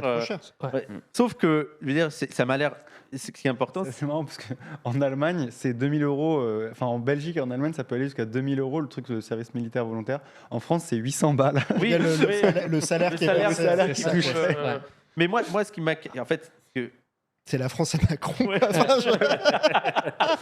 Même pour engager l'élite, ils sont pas payés cher. Mais ils sont nourris logés, ok. Ils sont dans des... Ils dorment avec d'autres gens et tout, donc c'est quand même pas mal. Mais j'ai l'impression parfois qu'on coupe ce service militaire du reste de la politique et de la militarisation. Par exemple, à l'école, il y a des écoles défense, quoi. Il y a des classes défense, il y a tout le réarmement démographique. J'ai l'impression que Usul a voulu un peu tempérer le truc en mode « Oh, c'est pas si grave », alors que pour moi, c'est... oui, comme tu dis, c'est pas tant militaire que politiquement, on est en train de faire une société vraiment de plus en plus autoritaire, quoi. Et juste, j'aimerais réinsister sur le fait que l'armée, ça sert à défendre les frontières. En fait, ça veut dire que ces forces-là, elles vont servir à faire la chasse aux migrants à un moment, beaucoup plus qu'aller faire une espèce d'hypothétique intervention en Russie. Mais même la production d'armes qu'on est en train de faire exploser, je pense que ça va aussi servir à mater, alors pas avec les mêmes armes, mais les contestations intérieures dans le pays, quoi. Oui, tout à fait. Mathieu Rigaud, que tu as reçu, on parle pas mal de ça, quoi. Pour aller dans ton sens, il y a du coup la stratégie de sécurité nationale de Trump qui est sortie vendredi, non, qu'on a lu. Et il y a un point en fait du coup où il insiste beaucoup il invite du coup l'Europe en fait à retrouver ses racines identitaires. Et en fait, il y a quelqu'un dans les Discord qui a posté une note qui a été donnée aux diplomates américains en Europe qui les invite en gros à faire du lobbying pour que les politiques anti-migration, en fait, qu'il soit pour une implémentation des politiques anti-migration en Europe. Du coup, ça se reconnecte à ça. Ouais. Et en pression américaine, en fait, de ce point de vue-là. Vu qu'on parle de Trump, peut-être qu'on peut regarder l'extrait de Glucksmann, Ah ouais. de Glucksmann sur France Info qui parle de l'émergence d'un leader. Si la régie peut nous trouver la vidéo Glux Trump dans les yeux. Le titre. Parce que Trump pense qu'il peut parler directement à Poutine de notre avenir à nous, Européens. Et donc, à un moment, il faudra qu'il y ait un leader européen qui se lève et qui regarde Trump dans les yeux et qui lui dise tout simplement non. Qui pourrait faire ça aujourd'hui? Eh bien, moi, je l'attends. J'attends ce moment. waouh, non mais qui y croit? Franchement, moi, si Glucksmann me regarde dans les yeux, il me dit non. T'arrêtes tout. J'arrête tout. Ouais. Tu deviens Ouais, j'arrête Mais tout. surtout qu'il a exactement fait la même take avec Zemmour, quoi. Il était en mode Ouais. je vous le dis droit dans les yeux, je suis là pour vous reprendre le drapeau tricolore. Et C'est Après, tabac si- premier degré, oui. S'il c'est vient vraiment avec des tabac. gens de la Ah oui, la c'est- BAT, c'est la Augustin PAX Chacalcopo, des quoi. Yvelines, peut-être que ça peut marcher. Avec la quoi? avec La la batte. Pax. Ah oui. Ah, la femme, cet extrait, genre, qu'il est allé dans la rue, là. Là, peut-être que ça se joue, quoi. Non, mais on rigole un peu, mais je pense que par ailleurs, faut aussi faire redescendre la pression et se calmer un petit peu par rapport à ce que représente réellement une menace russe, concrètement, quoi, pour les pays européens. Alors, pour les pays frontaliers, c'est différent. sûr que c'est pas rigolo, quoi. Après, on avait mis au début de la séquence où on parle de l'actualité internationale, là, une image d'un article du Grand Continent qui est clairement une psy-up russe, quoi. Enfin, c'est-à-dire que c'est un linking certainement volontaire C'est ce qu'on voit à l'écran, là? un truc qui a leaké. Ouais, c'est ça, ouais. C'est Qui un- dit que c'est un- l'article- ouais, alors, Tout brûlé jusqu'à la Manche. Voilà, Voilà. donc, et sauf que dans le. Vous pouvez expliquer ce que c'est? Ouais, alors en fait, c'est un article donc, qui a été traduit par Le Grand Continent, qui est une revue de géopolitique, quoi. Et en fait, donc, cet article-là, donc, c'est Tout brûlé jusqu'à la Manche, point d'interrogation, le titre, quoi. Et en fait, donc c'est une chanson d'un groupe de rock russe, en fait, quoi, poutinien, Tout brûlé jusqu'à la Manche. Enfin, c'est le refrain en tout cas de cette chanson. et donc en gros, ça vient d'une revue officielle, quoi, de géopolitique russe, quoi, le truc. Du coup, la Bretagne épargnée. Voilà, du coup, ouais. Et surtout à la vitesse à laquelle arrive à avancer l'armée russe en Ukraine. Je veux dire, ils seraient à Brest dans 80 ans, quoi, à peu près. Ouais, en perdant 4 Quelque fois leur chose comme ça. population aussi. En Ouais. perdant 4 fois leur Mais- population actuelle. Et puis face à quand même tout un tas de puissances militaires assez conséquentes, comme le sont le Royaume-Uni, la France, etc., quoi. Mais ce qui est intéressant, enfin, je pense que c'est pour ça qu'on avait voulu mettre cette image-là, quoi, c'est que, en fait, le Grand Continent, c'est une revue qui est parfois assez intéressante, quoi. Enfin, c'est intéressant d'aller lire, quoi. Mais ça trouve rarement son chemin dans les médias grand public, quoi. Ouais. Et là, en fait, ce texte-là qu'ils ont traduit, il y a eu, donc là, on le voyait sur BFM, je crois qu'il est passé dans le JT de TF1 D'accord. aussi. Enfin, voilà. En fait, on voit qu'il y a quand même, en ce moment, il y a une volonté de discuter tout ça, quoi. Et De provoquer une panique aussi. Clairement, en tout cas, ouais. d'avoir un ennemi extérieur qui soit bien identifié, quoi. Oui, mais nos démocraties libérales, est-ce qu'il ne faut pas les protéger? Est-ce qu'il ne faut pas les sauver? Alors peut-être qu'on peut regarder en termes de menaces pour nos démocraties libérales une vidéo de Macron, au sujet de Macron et d'un fameux test de QI. Ah bon, il y a une... Oui, tout à fait. Je ne sais pas si la régie peut nous le trouver. D'accord, on va regarder. Emmanuel Macron aurait-il un QI inférieur à la moyenne? C'est en tout cas ce qu'assure un réseau de propagande pro-russe. En effet, plusieurs comptes ont relayé sur X une vidéo assurant qu'il y a eu une fuite de documents internes à la banque Rothschild où le chef de l'État a travaillé en tant que banquier d'affaires de 2008 à 2012. Selon la vidéo, cette fuite révélerait notamment une évaluation mentale et intellectuelle d'Emmanuel Macron, selon laquelle son QI serait de 89, soit en dessous de la moyenne située autour de 100. Un document interne de la prestigieuse banque d'investissement Rothschild & Co. révèle les résultats d'une évaluation intellectuelle effectuée par Emmanuel Macron, âgé de 30 ans, avant son recrutement. Selon ce document, Macron aurait obtenu un QI de seulement de 89. À l'origine de ces publications, un autoproclamé média en ligne faisant la propagande de Donald Trump sur X, un blog utilisant de manière frauduleuse l'identité d'un site internet d'extrême droite français, ainsi que celle d'un journaliste du Figaro, mais aussi des comptes X pro-russes qui relaient les fausses informations de la campagne Storm 1516, une opération informationnelle attribuée à un réseau d'individus et d'organisations agissant depuis la Russie. Le locataire de l'Élysée n'est pas le premier à être attaqué sur ses capacités intellectuelles. Il y a un an, c'est Kamala Harris, alors dans la course à la présidentielle, qui en avait été la victime. Selon les désinformateurs russes, son QI était de 83. C'est quoi, attendez. Est-ce que vous pouvez m'expliquer c'est quoi ce délire là? C'est quoi ce truc? Bah, pour moi, c'est vraiment la manifestation la plus prégnante de la menace russe pour la France, quoi.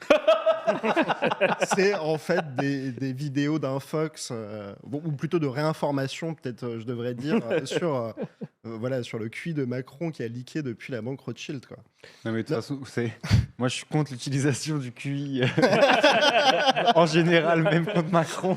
Macron, c'est OK? Non, même C'est vrai, c'est très grave. Ouais. Non, mais enfin. C'est la guerre hybride. C'est la guerre hybride. Non. Bah oui, non, mais Non, mais c'est ça. C'est beaucoup plus c'est ça que exactement genre ça, brûler quoi. tout jusqu'à la Manche, en fait. Ouais. Enfin, ce dont on parle en vrai. Ouais, c'est clair. C'est vrai que Trump doit avoir un QI de 150 au moins. C'est évident. Et aussi, il y a un dernier point, il y a l'OTAN qui se fait de plus en plus agressif. Mais est-ce que là, il y a aussi... En fait, est-ce qu'il faut replacer aussi dans des... Plutôt que le rapport Europe-Russie, les rapports Europe-États-Unis avec les États-Unis qui veulent plus de l'Europe, en gros, grosso modo. Est-ce que c'est ça aussi un des plans de lecture à avoir? Je ne sais pas si... Bah, déjà, peut-être, du coup, en fait, quand on pense à l'agressivité de l'OTAN, on pense aux déclarations en fait récentes, surtout des Cabo Dragone, en fait, l'un des chefs de l'armée, qui a dit en gros que l'OTAN devait être proactive dans le fait de mener une guerre hybride contre la Russie. Pour moi, ces déclarations-là, moi, je pense qu'il faut les contextualiser dans les contextes des négociations avec l'Ukraine. C'est-à-dire, je pense qu'il y a Trump qui montre il y a la carotte et l'OTAN qui montre en fait si vous n'acceptez pas les bâtons, quoi. Ouais. Je pense qu'il y a quelque chose comme ça déjà. Voilà. Après, oui, on a quand même l'impression que Trump considère l'OTAN comme un peu un fardeau, non? Moi, c'est un peu l'impression que j'ai. Après, je vous laisse corriger si vous n'êtes pas d'accord, parce que je ne suis pas ultra sûr de ça. En tout cas, il veut déplacer la charge budgétaire que représente l'OTAN vers les pays membres de l'OTAN. Et donc ça, c'est ce qu'on disait tout à l'heure sur les 5% d'armement, quoi. Oui, l'OTAN, c'est encore utile, mais il aimerait juste dépenser moins là-dedans. Parce qu'on a l'impression... Même, il y avait eu le document officiel des États-Unis, de Trump, de l'administration Trump, où il parlait de l'effacement du risque d'effacement civilisationnel européen. Ouais. On a presque l'impression de toute façon, eux, c'est fini et qu'il faut se recentrer. Mais ça, c'est pas aussi seulement Trump. Il y avait déjà dans l'administration américaine l'idée que le vrai enjeu, c'était pas l'Ukraine, c'était plutôt la mer de Chine et tout ça, quoi. L'Indo-Pacifique, oui. Ouais. Est-ce qu'il y a des choses à rajouter sur cette actualité de risque d'invasion poutinienne? Est-ce que demain, on va tous être mobilisés dans l'armée? Comme ça, théorie de gauchiste. Autre réponse. Il faut être pour le service militaire. Comme ça, on apprendra à manier des armes. Ils ont essayé dans les années 70. C'était hyper présent. Il fallait faire le service militaire pour apprendre le maniement des armes. Ça a hyper bien marché. J'ai l'impression que là, la puissance révolutionnaire qui... 20 ans après, a saisi la France, en fait, en 90, dans la fameuse Révolution française de 1990. Depuis, on vit sous le socialisme. Non, mais après, moi, il y a un truc où je pense qu'il y a une petite nuance, moi, que j'apporterai à ça, c'est qu'en fait, c'est jamais les services, la conscription dans le service militaire, en fait, qui amène ça. Mais par contre, les expériences de mobilisation de masse dans la guerre, en fait, le font. Ça, en fait, des subjectivités révolutionnaires pour des très bonnes et des très mauvaises raisons aussi, hein, bien sûr. Mais voilà, je veux dire, c'est difficile de comprendre toute la vague de tentatives révolutionnaires de la fin des années 1910, par exemple, sans voir que, en fait, je sais pas, la forme politique des conseils, des soviets. Ouais. C'est un truc qui est directement hérité d'une expérience militaire commune. Et Voilà. d'ailleurs, c'est pour ça que je pense que c'est hyper important que ce que je disais tout à l'heure sur Usul a raison sur cette idée que Waouh. que c'est pas le service militaire de masse. C'est qu'en fait ça correspond aussi Tu à la prépares un forme papier que pour prend- Mediapart, toi? Oui, c'est ça. Usul a raison à 30% et tort à 70%. Non, mais qu'en tout cas, Pourcentage un là où peu c'est généreux. intéressant, c'est qu'en fait, aujourd'hui, la forme que prennent les opérations militaires françaises, c'est des OPEX. Oui. En fait, on va envoyer une espèce de troupe, on parle d'échantillons, quoi, genre de gens qui vont aller tuer des gens au Mali, puis après ils rentrent, et en fait, ces gens-là, c'est pas du tout une espèce d'armée de masse ou un truc Non, au comme ça. contraire, Ouais. au contraire, Au ça alimente contraire. plutôt le camp opposé, quoi. Exactement. Ouais. Et donc, Oui. donc, par rapport au service militaire. Oui, mais c'est ça, mais ça correspond pas aux besoins de l'armée actuellement, quoi. C'est pas, voilà. ils n'ont pas besoin d'un Mm. engagement massif des gens. Déjà, on n'a pas d'argent pour ça. Encore, faut le rappeler pour les structures et tout. Je regarde s'il y avait des questions. Il faut être pour le service militaire pour homogénéiser la population militaire et que ne soit pas que faite de fachos qui veulent rejoindre l'armée par goût de la domination, racisme et masculinisme. Ça m'a l'air d'être un projet risqué, comme ça Ouais, m'a l'air d'être j'ai à du mal à Paris croire, risqué. hein. Ce que Ouais. on va encourager parce que- Macron Tu vois, à élargir le service militaire. Ah, mais- On essaie, on voit après, quoi. Typiquement, on a eu un très bon exemple de société occidentale surmilitarisée dans laquelle tout le monde fait son service militaire, c'est quand même Israël, quoi. Ouais, voilà. Ah oui. Et je Oui. pense que c'est un assez bon exemple de comment une société militarisée à ce point devient complètement folle, quoi. Enfin, Ouais. Ouais. Mm, mm. Il y a quelqu'un qui demande, question bête, ça peut être en lien avec l'OTAN, le move de Macron avec son service militaire? Oui, en un sens. Enfin, au sens où, enfin, si on regarde globalement tous les pays de l'OTAN, on voit qu'ils sont tous à peu près en train de réintroduire une forme de service militaire volontaire, quoi. Il y a les cas de l'Allemagne, Ouais. qui est un peu plus, enfin, parce qu'ils ont une armée qui est plus petite aussi que la française. Du Puis coup. l'Allemagne aussi, il y a des questions aussi de crise économique assez forte Ouais. avec la Chine, où Ouais. le réinvestissement vers l'armée est extrêmement important parce que Ouais. tout ce qui est automobile, c'est en train de dégringoler, quoi. C'est ça. Et par contre, il y a des petites résistances, notamment l'Espagne. L'Espagne qui a l'air d'être opposée avec tout ce réinvestissement militaire, en disant d'ailleurs que si on fait ça, il y aura moins dans le social. ouais, mais par exemple, il y a l'Irlande qui est en train de, alors que c'est un des pays les moins militarisés du monde, qui est en train de se demander si elle ne doit pas se doter d'une armée un peu plus importante, parce qu'elle se sent menacée par des possibles opérations des flottes russes, quoi.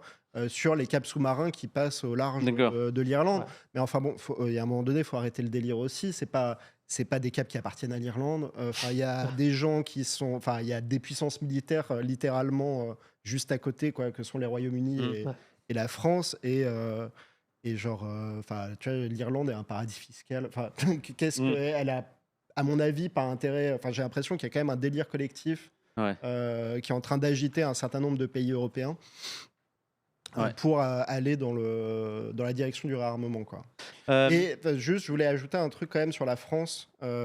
Peut-être, enfin, c'est sous forme d'hypothèse que je dis ça, mais Serfati, qu'on a un petit peu lu cette année et l'an dernier, lui, Incontournable aussi. Claude Serfati, il parle pas mal de l'avantage comparatif de l'armée, enfin de la défense française, quoi, notamment dans le couple européen franco-allemand. C'est-à-dire que l'Allemagne, ça a toujours été le gros mastodonte économique et aussi industriel dans une certaine mesure. La France, elle a plutôt misé en termes de puissance au sein de l'UE sur ses capacités militaires, quoi.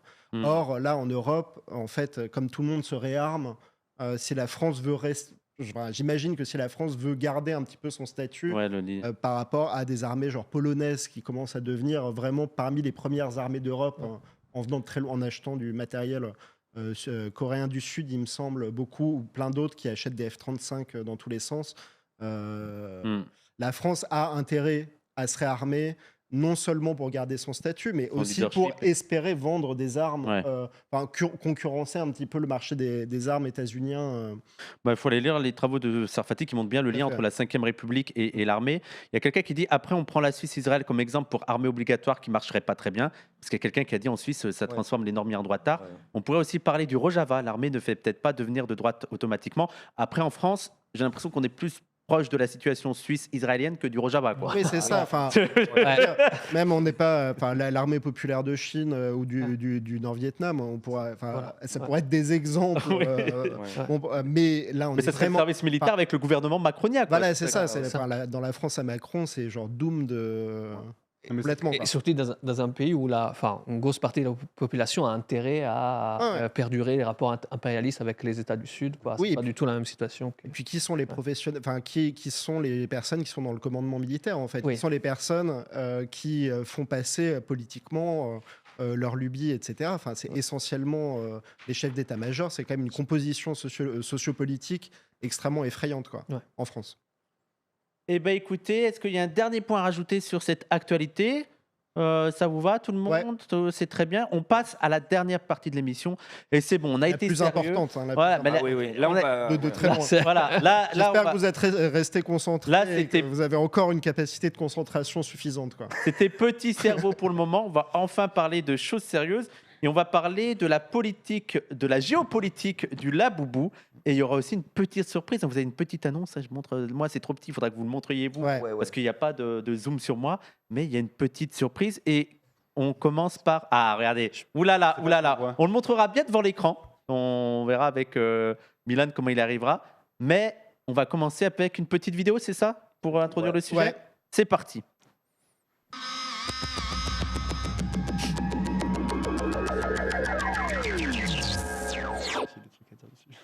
Et si les laboubous étaient en fait un outil politique au service de la Chine?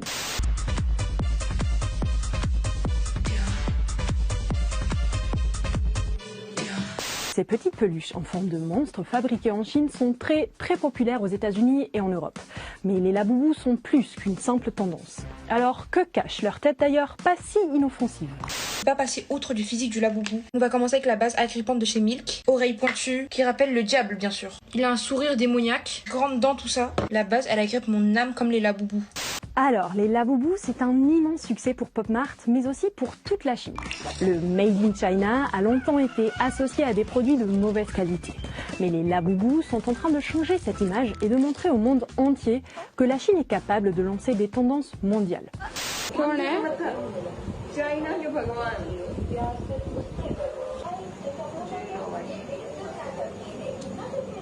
Redorer son image aux yeux du monde grâce à des produits ou des tendances, comme les laboubous chinois, c'est ce qu'on appelle du soft power.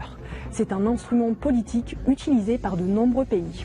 Prenons l'exemple du Qatar. Grâce à son soft power, notamment dans le domaine du sport, cet État autoritaire s'est imposé comme un acteur international de premier plan. L'organisation de grands événements sportifs comme la Coupe du Monde sont un moyen de détourner l'attention sur les violations de droits humains commises dans le pays. Les laboubous pourraient avoir un effet similaire pour la République populaire de Chine. Car qui pense aux violations des droits humains comme celles commises contre les Ouïghours en voyant ces petites peluches?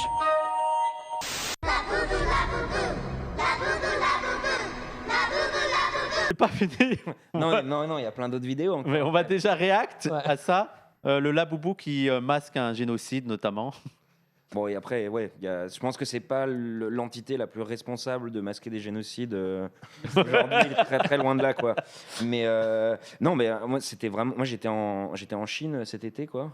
Et je dois dire que vraiment c'était la folie, quoi, au Pop Mart et tout. Enfin, Pour les Laboubous? Ah ouais, c'était un truc de dingue, quoi. Il y avait des jeux, tu vois, alors.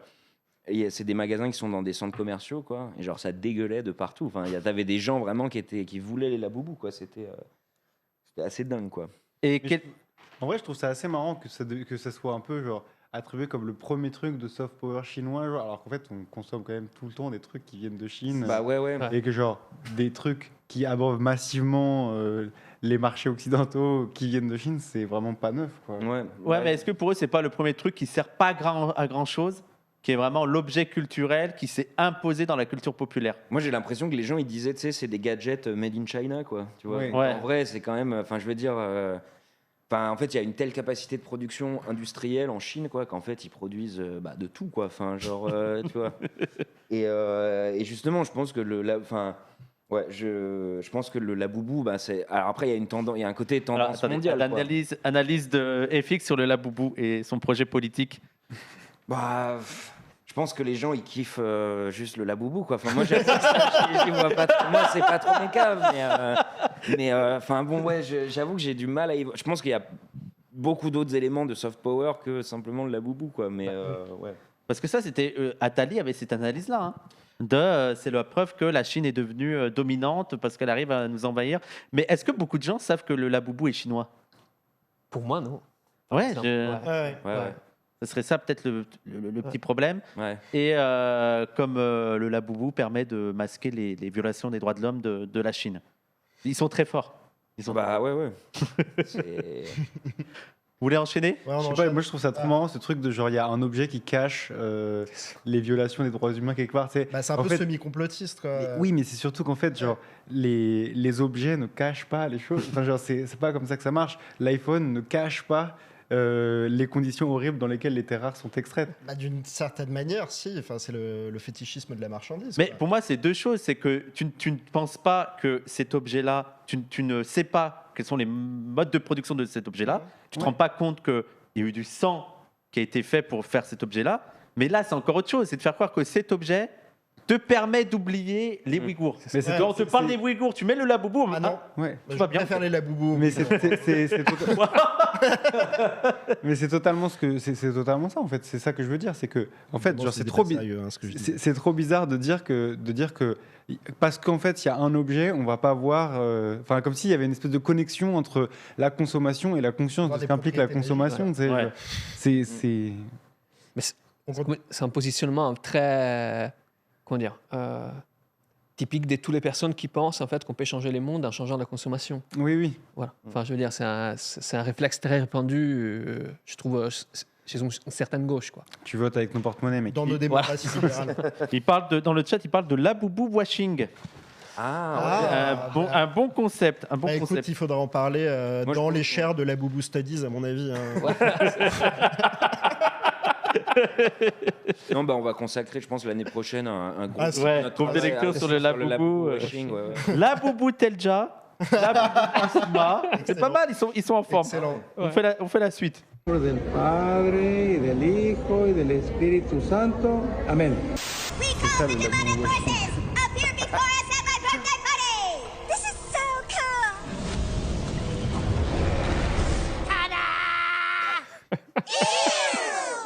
I've got the one and only 24 karat Labubu. You know, a lot of people, they say that they're hard to find, but it was so easy to find. It was a gift from Osama bin Laden. You know, bin Laden, tremendous guy. We love bin Laden, but...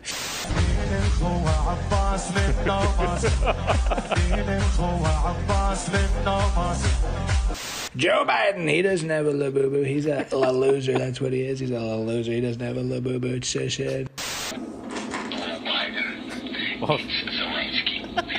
The Russians have Labubus hanging in their cockpit. No, I'm not joking. This is a video from inside a Russian Su-34 that was posted on Telegram. Elle vend littéralement son âme pour une collection de poupées Laboubou. Cette histoire à peine croyable a commencé par une blague d'un expert en marketing russe se faisant appeler Dmitri sur le réseau Telegram. Il a publié une annonce proposant 100 000 roubles, soit environ 1 000 euros, à quiconque accepterait de vendre son âme et d'officialiser l'opération en signant un contrat avec son sang.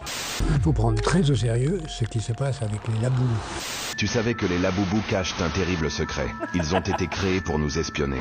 A priori, ce n'est rien d'autre que des poupées particulièrement vilaines qui attirent l'attention de tout le monde, qui fait qu'on en achète, qu'on fait la queue à partir de 2 h du matin pour en les avoir, qu'il y a une spéculation, qu'il y a des fous, des vrais fous, des faux vrais. Et pourtant, ça dit beaucoup plus de choses que cela.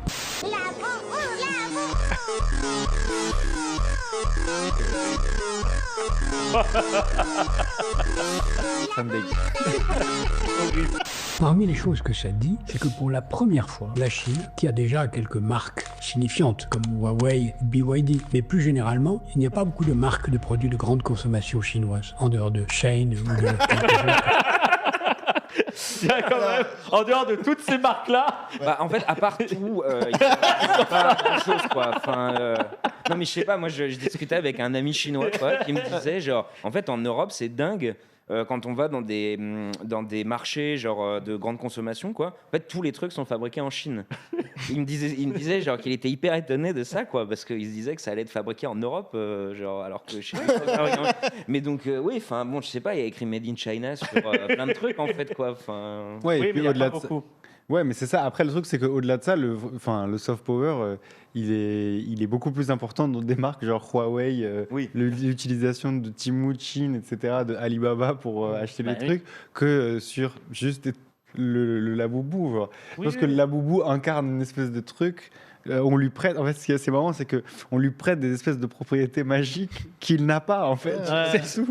Mais surtout Moi, que- il y avait un truc quand même dans la vidéo qui montrait qu'il avait un peu des propriétés magiques. Hein. Il a vendu littéralement son âme. Il a vendu son âme, il s'est transformé en Trump. Enfin bon, non, je trouve que quand même là, tu les. Je trouve qu'il est d'ailleurs difficilement lisible géopolitiquement finalement parce qu'il se retrouve dans des cockpits d'avions russes et en même temps, il se transforme en Trump dans South Park. Ou en etc. Zelensky, Enfin, non, voilà. c'est ça qu'on a Oui, dit. ou en Zelensky. Quoi.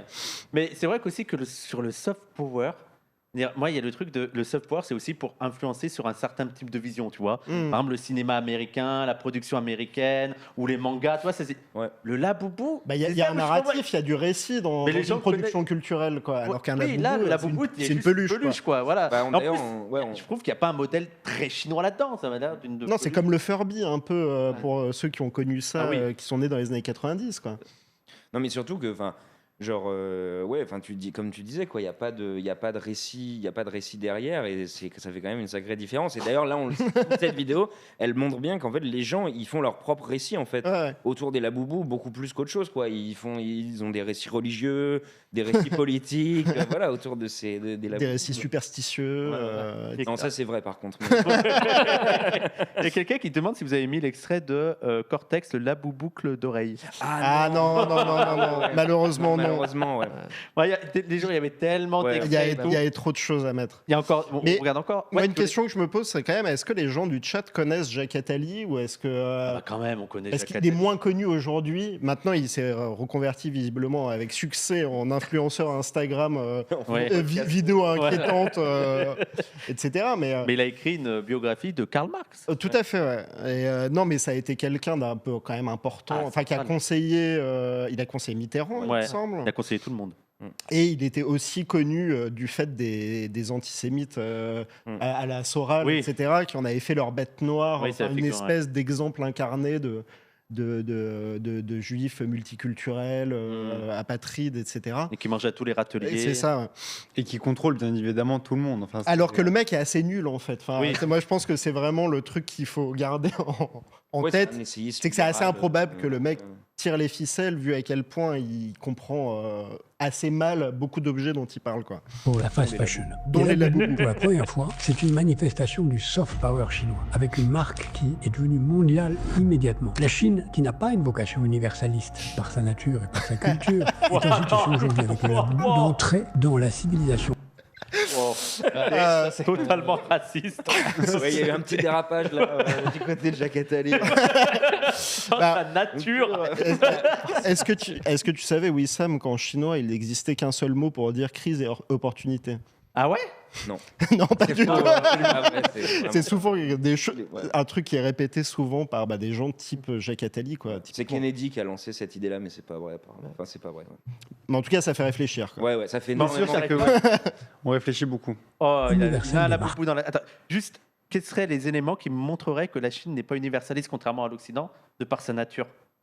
Bah vraiment rien. De par sa nature, rien. De par sa culture, ça pourrait se discuter, mais enfin, bon, je vois mal. Quoi. Bah non, c'est pas vrai. Non, Enfin, même pas ça me trop. semble en pas fait, vrai. Quoi. en fait, genre, on peut pas. Enfin, ou alors l'Occident est pas universaliste non plus. Et Ouais, bien sûr. Voilà. Ce qui peut être, si c'est ça le corollaire de ce que dit Jacques Attali, ouais. Mais en fait, sauf que le corollaire de ce que dit Jacques Attali, c'est que l'Occident porte l'universalité de la raison Non, mais c'est dans son surtout, cœur. En plus, il y a quoi. souvent une lecture de la Chine qui est un peu, voilà, très culturelle. Enfin, une lecture de Ouais. la Chine n'est pas que de la Chine, qui est surtout un truc culturaliste, qui est pas vraiment informé de, enfin, je sais pas, des différentes phases juste historiques que la Chine a traversées, quoi. Enfin, À bon. travers l'histoire.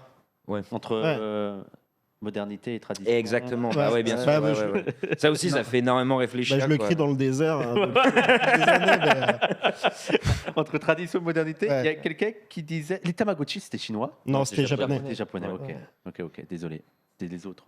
Or, c'est ça qui manque à la Chine, c'est les marques. Une grande puissance, c'est une puissance industrielle et une puissance qui a des marques. En France, on a des marques et on n'a pas de puissance industrielle. Aux États-Unis, il y avait des marques et une puissance industrielle. Reste surtout les marques. Sans industrie, il n'y a rien. La Chine a l'industrie, elle n'a pas les marques. Si les Labubu nous indiquent que la Chine va avoir des marques, alors la Chine sera plus que jamais la superpuissance mondiale. La France est tout à fait capable de revenir dans la course. Elle a les marques et elle a tous les moyens d'avoir la puissance industrielle. Ah, maintenant c'est au tour. Mais pause. Donne-moi la boubou. Ok, bah on va les faire ces petits ongles roses. Ah, mais c'est. Moi, ça, c'est Julia Sarkozy. Ça, c'est horrible. l'adore. Moi, je refuse de voir quoi que ce soit où il y a Julia Sarkozy. J'adore. C'est Je considère que c'est horrible de voir cette personne. Ça m'inquiète pour elle. Mais c'est horrible. Non, mais bien sûr que c'est inquiétant. Repose en paix, Kadhafi. C'est extrêmement inquiétant. Alors, tu parles, Andrea, c'est quand même on vit une époque incroyable où il y a la fille d'un ancien président qui a tué Kadhafi. Repose en paix, Kadhafi. Vive la modernité. Andrea? Non, je ne sais pas si je prends les discours d'Attali trop au sérieux, mais j'ai l'impression qu'en quelque sorte, il dit que pour être universel, il faut avoir des marques, non? Ouais. C'est ça. Donc, c'est via la marque qu'on accède à l'universalité. C'est comme ça qu'on voit que c'est une grande puissance. Voilà, elle a des marques. Pour moi, les Labubu sont un signe annonciateur de beaucoup de choses. Mais du coup, en voyant cette vidéo sur toute la au même titre que le crucifix pour moi, quoi. Enfin, c'est la première marque qui a permis de. Tu sais qu'il y a voilà les bouquins The Man, genre c'est quoi The Man Without the Name ou un truc comme ça. Il y a plein de bouquins dans les années 20-30 aux États-Unis qui décrivent Jésus comme le premier business. ouais. De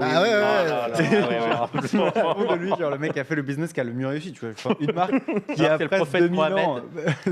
Et je pense que il y a beaucoup d'évangélistes aux États-Unis qui ont presque cette vision-là premier degré. Ouais, bah, bien sûr. Mais ce que je trouve intéressant sur ces espèces de marques, c'est qu'après tu te dis c'est quoi les marques de l'universalité, tu vois, genre est-ce que c'est genre Louis Vuitton, Nike, Adidas, McDo, il y en a de partout. Hein. Pour moi, General Motors en fait. Donc en gros, l'Occident a produit deux manières de penser l'universalité, genre Kant et General Motors. En fait. Les deux trucs. Tu voulais ajouter quelque chose, Andrea? Non, ça me fait penser à comment il s'appelle cet anthropologue qui a écrit sur les barouillas. Maurice Godelier. Maurice Godelier, qui avait le titre de son bouquin, c'était une phrase qu'il avait eue avec un échange qu'il avait eu avec un barouilla quand il y était retourné. Et que en fait il s'était passé d'une société relativement isolée à une société assez modernisée, quoi. Et il leur avait dit quand il leur avait posé la question c'est quoi être moderne, ils avaient répondu c'est prier Jésus et faire du business, quoi. Oh, c'est beau. Il y a quelqu'un dans le chat qui dit il y a des évangéliques qui ont vraiment fait la connexion Labubu pas Jésus. Ah oui. Les tout à fait, musulmans aussi. Ouais, Il y a aussi des prédicateurs musulmans sur TikTok et tout qui disent qu'il ne faut pas acheter parce que c'est des trucs païens et tout. Voilà, on va continuer. Les gens, vous êtes nombreux, n'hésitez pas à faire des dons et tout pour soutenir ces émissions, pour soutenir le plateau, pour qu'on puisse les réinviter chaque mois parce que là, c'est un peu compliqué pour eux, ils sont en galère. Et aussi, vous êtes nombreux, partagez le Discord. Vous touchez quelque chose? En fait, moi, j'ai rien eu comme argent pour venir. Partagez le lien Discord de Ligne Anti-Imp et il y a tout. Il y a aussi le Linktree pour avoir le site, pour avoir les rendez-vous. Et rendez-vous, parce qu'on est presque 1000 là. L'argent de Jean Soros Rendez-vous ce mois-ci. Le 14 décembre, la semaine prochaine, pour le groupe de lecture. Mais on parlera en fin d'émission. Allez. Yes. En 2016, un designer anonyme a déclaré « On voulait savoir jusqu'où les gens peuvent accepter l'inacceptable, si c'est bien emballé. » J'appelle donc à la barre le Labubu pour qu'on puisse parler du concept de fétichisme de la marchandise. Rapidement, une marchandise, c'est toute chose, tout produit avec une valeur qui va être destinée à être échangée. On va s'arrêter 2 secondes sur le fétichisme parce que c'est assez intéressant. Le terme en lui-même, fétichisme, nous vient du colonialisme et notamment des colons portugais. Ils sont arrivés dans certains pays africains, ont observé certaines pratiques traditionnelles, spirituelles ou religieuses, avec des populations qui avaient des statues, des amulettes ou encore des idoles associées à des divinités. Ces différentes pratiques, les colons portugais les ont appelées des feitiços. Je dis trop mal. Mot qui signifie sorti la joue sortie sort en portugais. Donc il y a là quand même un peu le regard extérieur du colon qui est là en mode vos petites sorcelleries bizarres. Dans cette vision-là du fétichisme, il y a un peu cette idée qu'il y a quelque chose de mystique dans le fétiche en fait. Et donc le fétichisme de la marchandise, selon Marx, ça va être la façon dont on attribue une valeur en soi à la marchandise, tout en oubliant tout le labeur, tout le travail humain, voire l'exploitation qu'il y a derrière, grosso modo. C'est quelque chose qu'il décrit dès le premier chapitre du Capital où il parle de rapport social déterminé des hommes entre eux, qui revêt ici pour eux la forme fantastique d'un rapport des choses entre elles. Ah, look at this one. Regal little comrade with a cape. And the blacksmith. The means of production in his paws. Lovely. Lorsque vous achetez un laboubou, vous ne vous posez pas forcément la question de quelles étaient les conditions de production, comment est-ce que ça a été fait, qui a fait cette figurine que je tiens entre mes mains. Même si le laboubou est un produit de masse fabriqué en usine, il y a quand même toute une chaîne de relations sociales invisibles qui est derrière la fabrication du produit. C'est toute la magie du fétichisme de la marchandise. Tout ce travail-là est complètement jeté aux oubliettes, on ne voit que le produit. Je pense que c'est intéressant de prolonger la réflexion avec Guy Debord et la société du spectacle, avec notamment cette idée que la marchandise devient spectacle. Le produit ne va pas se limiter à sa fonction de base, et va également promettre du prestige, de la reconnaissance sociale, l'appartenance ou le sentiment d'appartenance à un groupe. Donc quand t'as un laboubou rare qui coûte cher, etc., ça renvoie et ça dit aussi quelque chose de toi aux yeux des autres. Je parle de laboubou, mais la tendance elle commence déjà à s'essouffler, ça va être remplacé par une autre figurine dans quelques mois, mais ça revient au même finalement. Les laboubous finissent comme éponges ou à la poubelle. Souvenez-vous des laboubous, ces petites peluches qui se vendaient à des centaines de dollars en ligne et pour lesquelles les gens faisaient la queue toute la nuit. Eh bien aujourd'hui, elles sont toujours partout, mais plus personne n'en veut. Ce qui est assez intéressant avec les figurines Pop Mart, c'est qu'il y a un aspect assez spectaculaire, voire ritualisé. On va en magasin, on achète sa mystery box, on sait pas sur quoi on va tomber.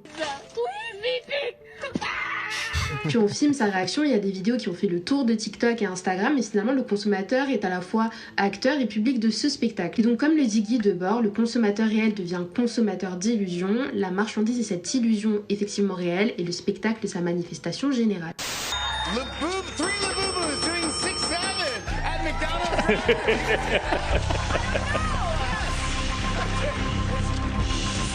suis d'accord avec cette théorie. C'est une vraie théorie. Oh putain, ils vont le pendre? C'est la fin d'un cycle de production du Capital, quoi.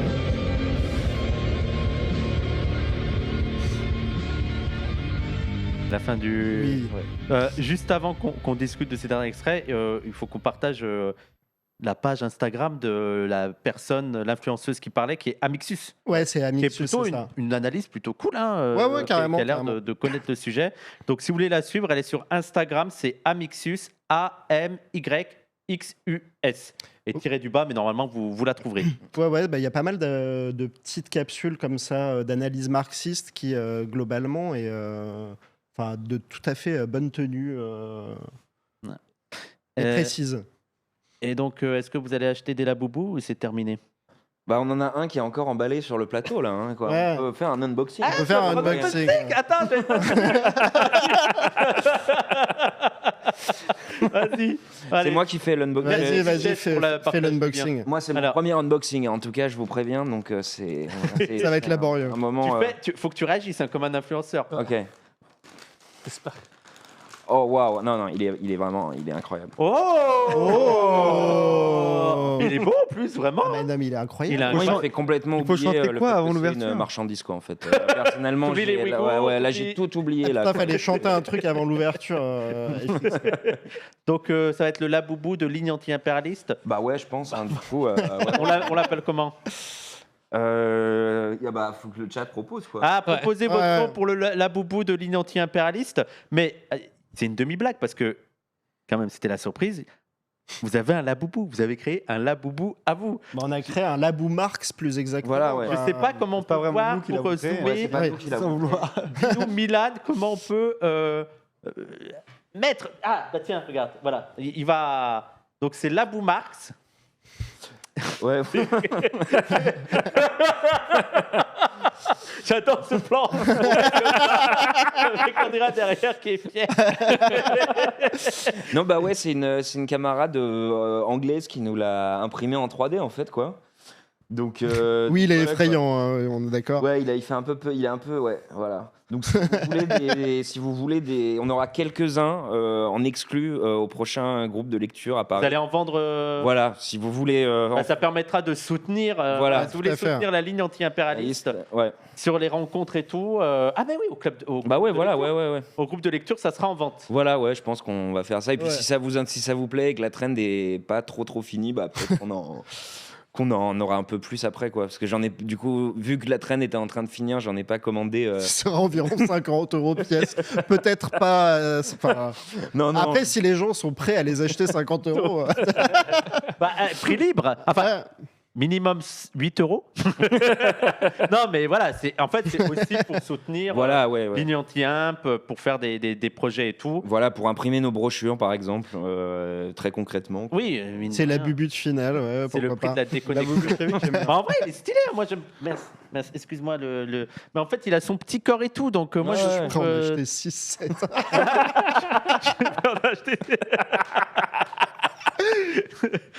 Écoutez, est-ce que vous avez un dernier mot à dire sur les Laboubou? Non, je crois que Jacques Attali a tout dit. Attends, il y avait dans les notes, j'ai mis un article de Katz qui revient là-dessus. Ah ouais, non, mais c'était pour parler un peu du fait que. En fait, toutes les marchandises, elles cachent de la surexploitation, quoi. Enfin, c'est pas la Laboubou en particulier. Cette émission, elle surexploite Milan. Voilà. Ouais, mais merci à Milan. Il a mis un pouce. Écoutez, on va terminer là. On va faire les rappels. Les gens, n'oubliez pas de soutenir le stream. Faites des petits dons, s'il vous plaît. Des bits, des dons Twitch. Il y a aussi le lien Streamlabs. Il y a aussi la page Tipeee de la Zawa Prod, s'il vous plaît.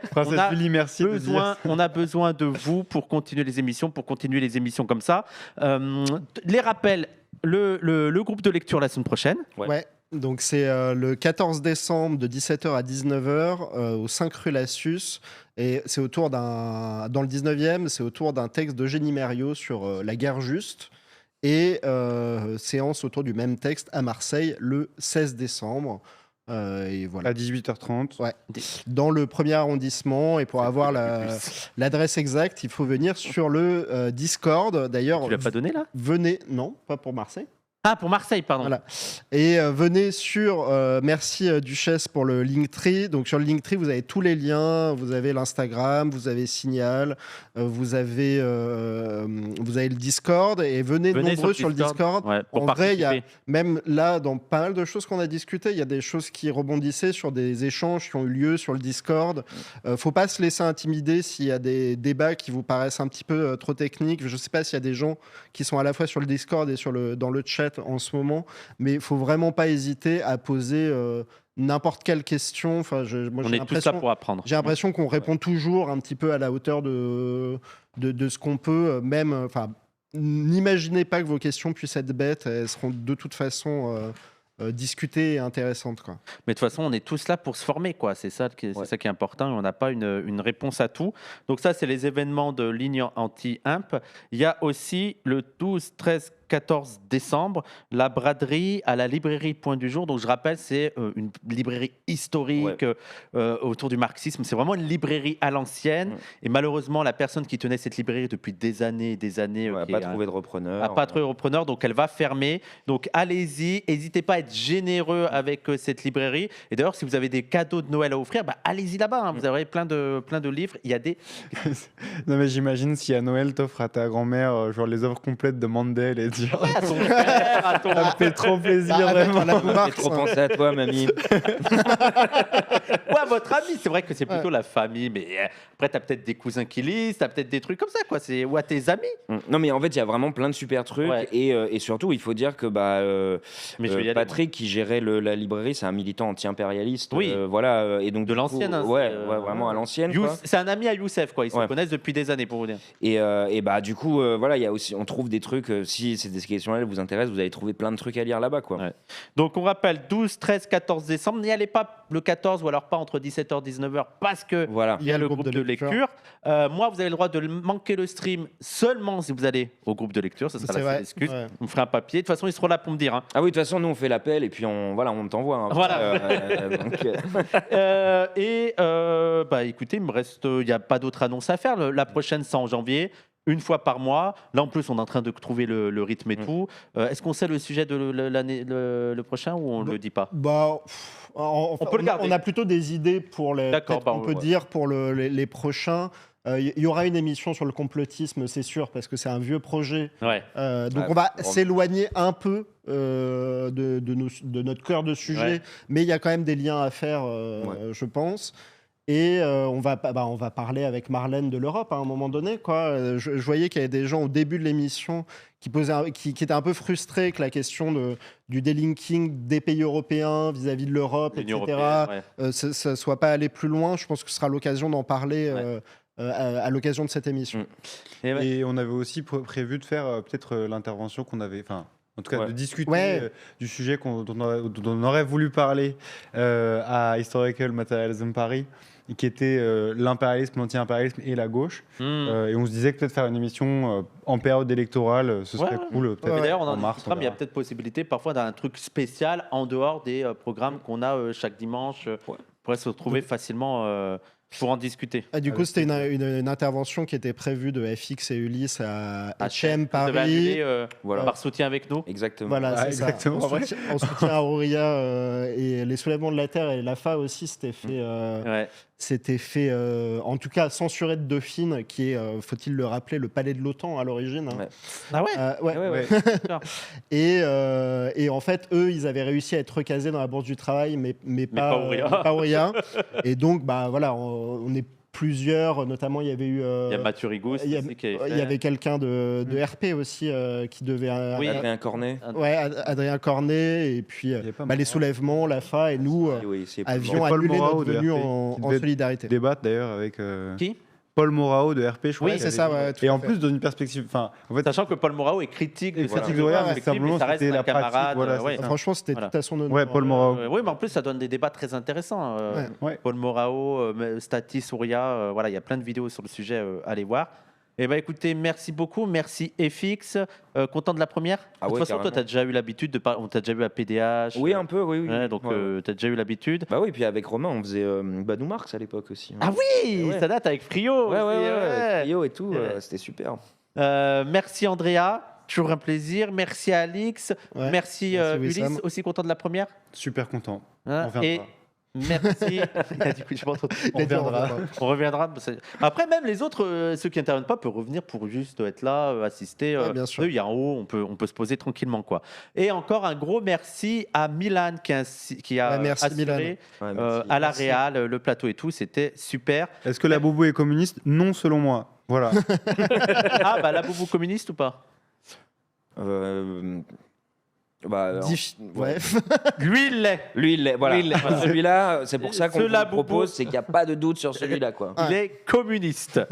Merci tout le monde. Merci. Et restez, il y a le QR code. Ouais, il y a le QR code dans l'écran de fin. Ouais, regardez l'écran de fin, il est cool et il y a le QR code pour avoir tous les liens. Salut tout le monde. Salut.